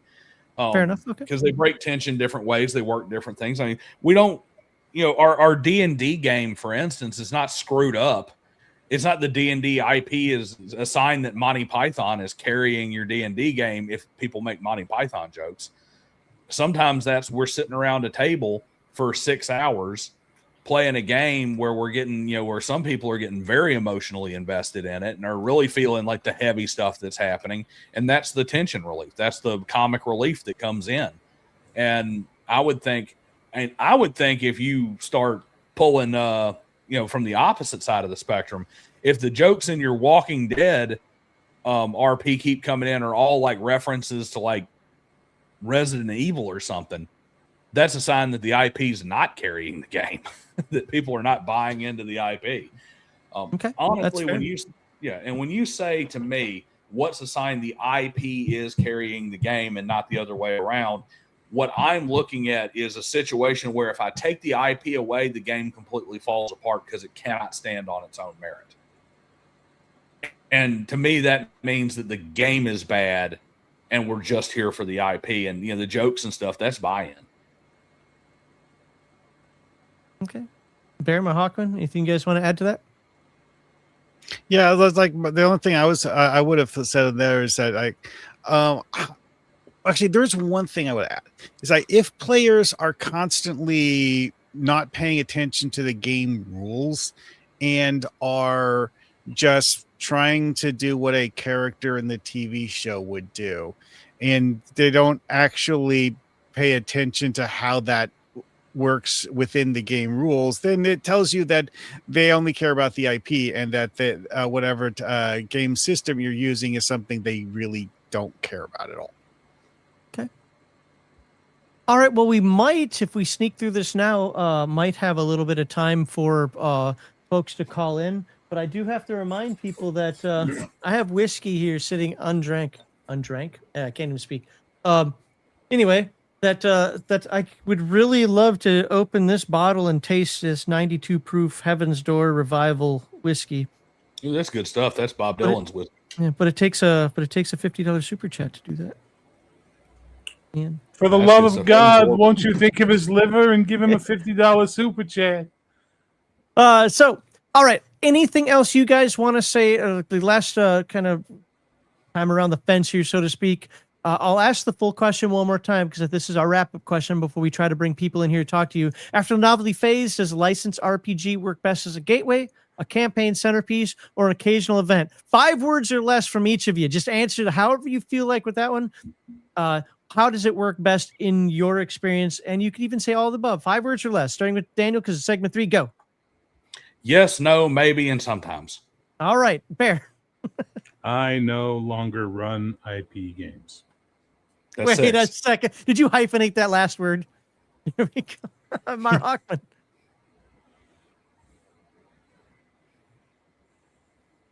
Either you're muted or I am muted. Okay. I am muted is 3 words. So you see this green glow here?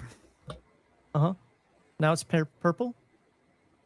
Yeah, the green glow lets you know the mic is on. Drink. Okay. With that said, do you have any final comments on there? After the novelty phase, blah blah blah. Does it work best as a campaign centerpiece, occasional event? How does it work best? 5 words or less. Speechless. Love it. Oh, I didn't answer the question right. I like running IP games, and for me, that's actually just part of the reason to do TTRPG stuff. Okay. We'll leave it at that because that was more than 5 words anyways. We need to get in the next one. However, I am going to try to open this. My wife's not in here with her long fingernails to do it, so I've got to try. There we go. And let's see if I can pop this cork without getting it all over everything. There we go. And for God's sake, don't shoot it. I got it. You're too late. Haha. Anyway, okay. We want to get into segment 4 here in just a moment. So now is the time to become a Legion Myth channel member. And oh my God, we got like approximately 20 new members tonight. Thank you very much for that. For all the gifted memberships you guys gave out. That's absolutely fantastic. I can't thank you enough. And I really, really, really do appreciate that. And hopefully the people who got the memberships take what little advantage. We don't give a lot extra to our members, but we have a members only live stream at the end of every month. And there's some members only content on the channel. So hopefully you enjoy a lot of old content that's members only that you might find a little spicy at times. So check that out. But you can also support us after live stream with a super thanks. It really helps us know that you truly like this content and want more of it. You want more Bear, more Hawkman, and more Daniel. Nobody wants more Bear. Or other guests that we've had in the past. And remember, without your support... Really don't... We're just talking all over your shit. there will never, ever, ever be any more GMI after this year, because either A, you guys are not going to support him enough to where he hits his goals, or we are going to support him enough with $50 super chats, and it's going to be a collapsed liver by Christmas. Now, I do temper the drinking even on those occasions when I do get a bunch of super chats. So yeah, but no, unfortunately, I don't think we're going to make it because we're so far behind right now. It would take 4 or 5 whales to give us what we need to meet our goal, but that's okay. I'm not crying and I'm not blaming. I'm just saying facts are facts. But we have until the end of the year, so we're going to make the most of it. We're going to have fun, and we're going to keep these panels and our Sunday show until that time comes. But remember, without your support, there will be no 2027. Do you have more panel presence than these 3 weirdos? How about better opinions than me? No. More experience or something else to improve upon a panel like this? Sign up on the Game Master Insight Discord. The link is in the description. Read the rules and find a panel topic that interests you. In segment 4, we will bring you in to talk to our panelists. We're only going to have time for 2 or 3, but we'll bring you in. I'll post a link to join in just a moment. Actually, I'm going to do that now. You might be sitting in the quote-unquote green room for a little bit, but that's okay. Let me get that link out there so you guys have time to click on it, because I know there's a slight delay here. Do that there. Now, remember, we have some rules for this. And that's, I'm just going to jump right into the segment 4 stuff, and then I'll come back to super chats. So the rules are this.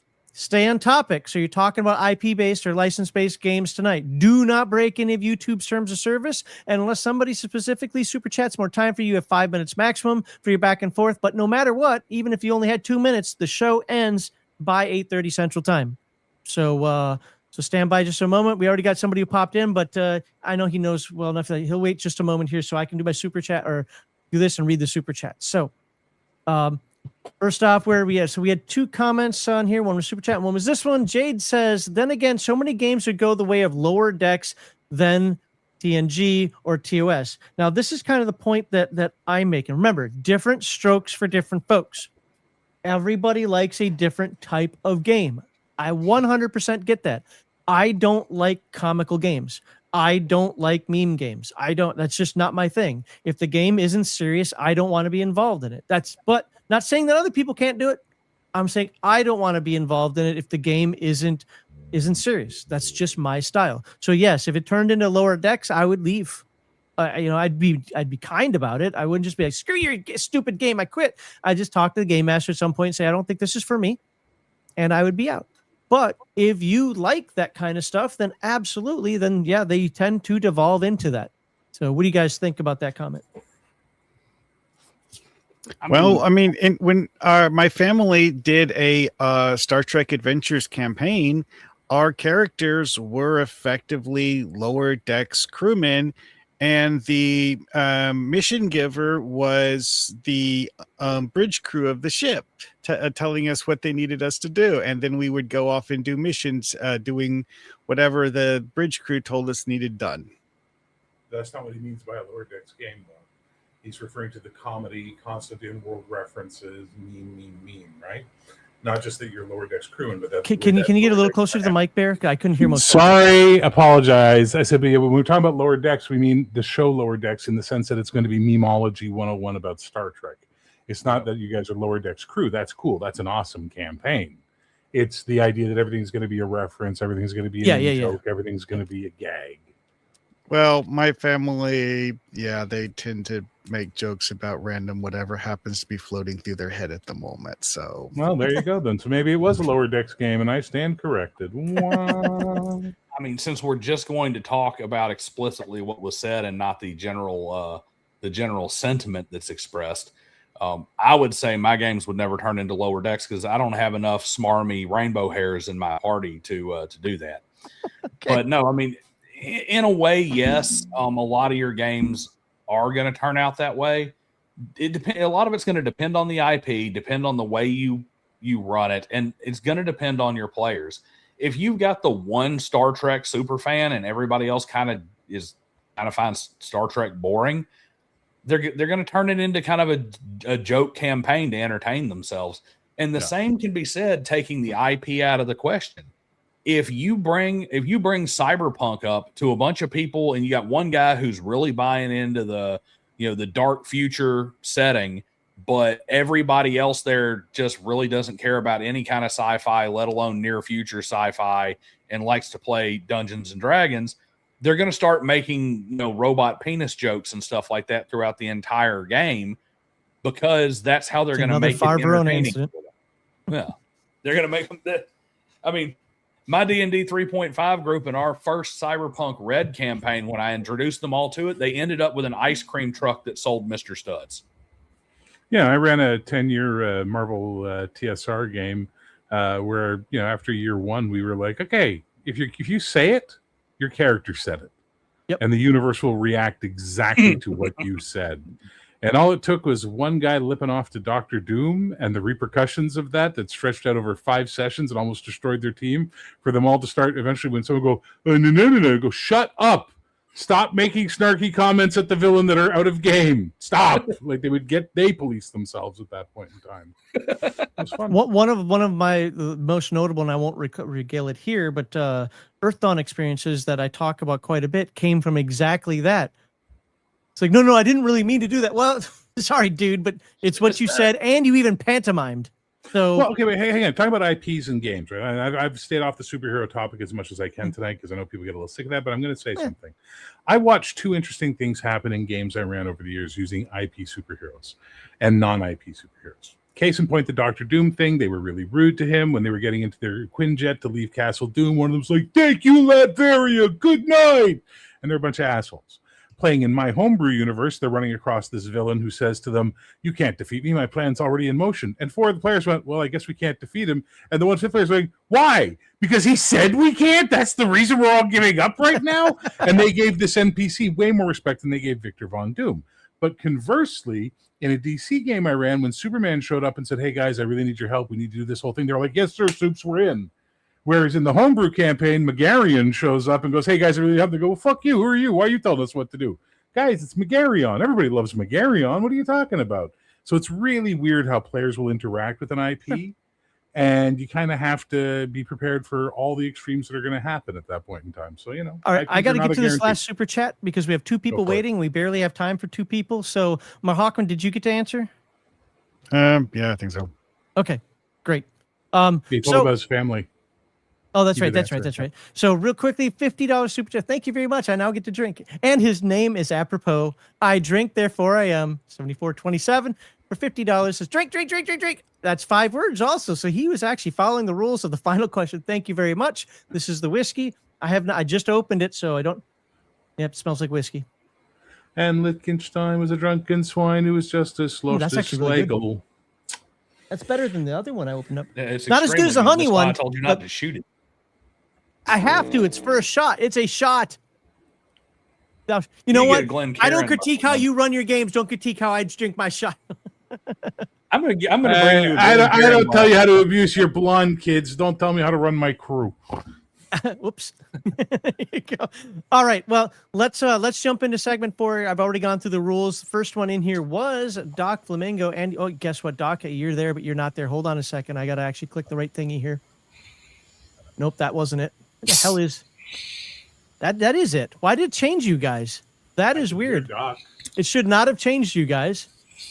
How long you been doing this, Max? No, it's actually never done that before. I just have to put up the right little banner, which I have up now. He's drunk. Cool.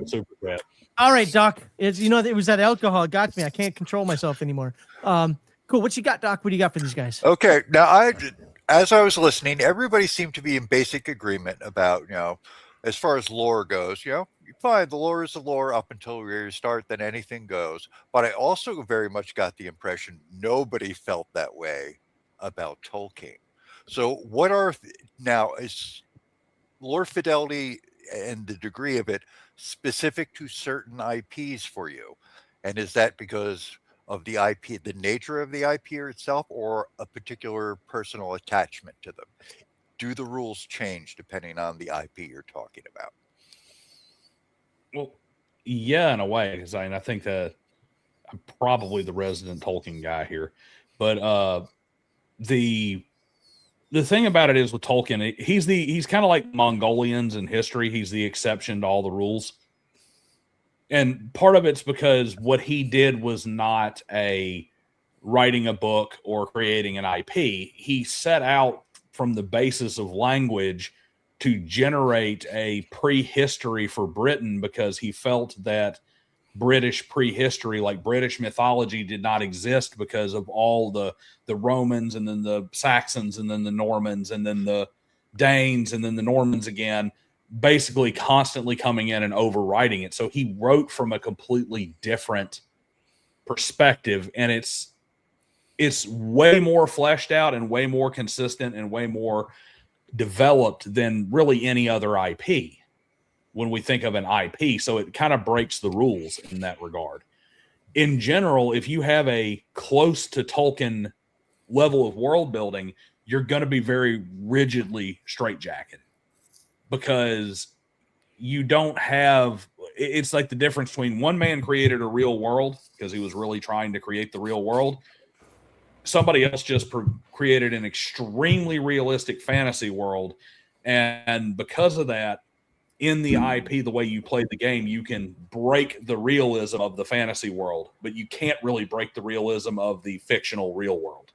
Does that make sense? Another analogy for this would be paint by numbers painting. How many of the boxes have already been colored in? It's just one of those like things. It's just like treating the parts that are colored in as established fact, and the parts that aren't colored in as you can do whatever you want to with this, is something that works as an approach to handling an IP. And some intellectual properties have a lot more empty space that you can fill in than others do. For me, it's real simple, Doc. Tolkien has an intricate, hyper-developed world created by one man, one vision, one idea. J. Michael Straczynski has the same thing in Babylon 5. Frank Herbert had the same thing in Dune. Star Trek was written by 80 people. Star Wars was created by 30 or 40 people. And 79 of those 80 people kicked out the guy who started it all. Yeah, exactly. So the point is that the more hands were in the soup, the more freedom there is to fuck with the, to mess with the IP. The more dedicated to one person's vision, the less likely I am to feel like I want to mess with that vision, because it's so clear that they had a vision. All right. Well, hey, Doc, I got somebody else waiting in the wings behind you here. So unless you have like a really, really final quick comment, I got to let you go. No, that was just question for you. Do you want to hang out in the members only portion or no? Yeah, sure. Okay. Then I'm going to pop you out, but don't fully leave. Okay. Got it. And then we have Mr. Max Buevon. Non, pas du tout! How are you doing? My question, like a follow-up, basically like what Markman almost touched on it, right? Like I was asking, do you think for an IP game, is it better if the IP has less lore or more lore, right? I'd like to have the different view of the panel for that on that.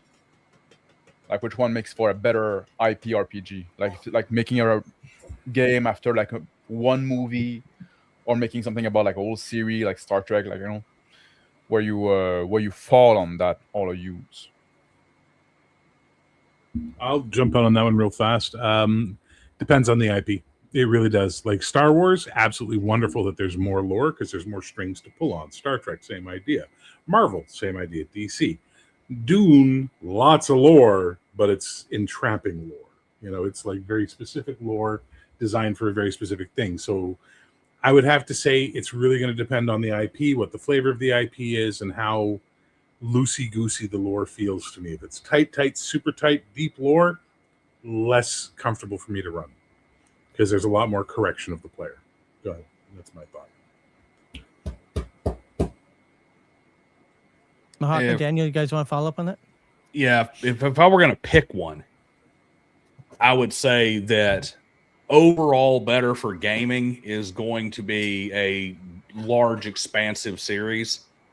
Because to go back to Hawkman's color by numbers analogy, it's going to give you more blank spaces, and it's going to give you more to work with to make the game your own and to kind of create an enduring framework and enduring story. As a general rule, the advantage of going with the it's a single book, or it's a single, as Bear put it, very tightly controlled IP is, you have the advantage of it's very single-minded, it's very explicit. You know exactly where the borders and the boundaries are, and that's the advantage of it. But as a general rule, you're probably better off with IP based on large series. Okay. Well, we have like a minute and a half left at most. So, Mr. Max, are you going to hang out for the members only portion as well? Yeah, sure. Why Okay. not? All right. So I'm going to drop you down as well. Just hang out down there for a little bit. Let me close out this portion of it. We'll go into the members only, and then that's where I'll add even more commentary of my own. Tell these guys where they are wrong. No, not at all. All right. Well, there we go. So that is it for the public portion of tonight's Game Master Insight.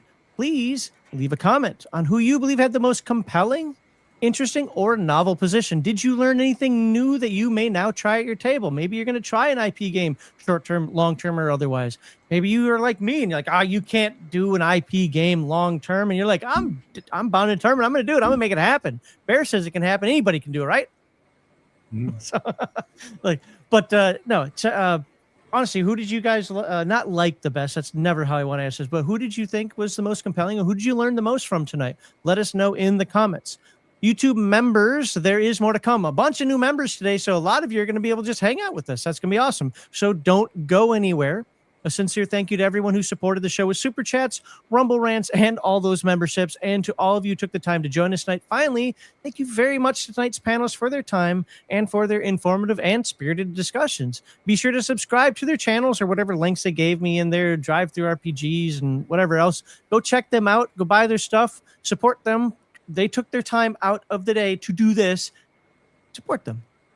Or, check out their content through the links in the description. With that, I look forward to doing this again next time. I got to find my little clicky thing here. Don't do school. Stay in drugs, kids. That's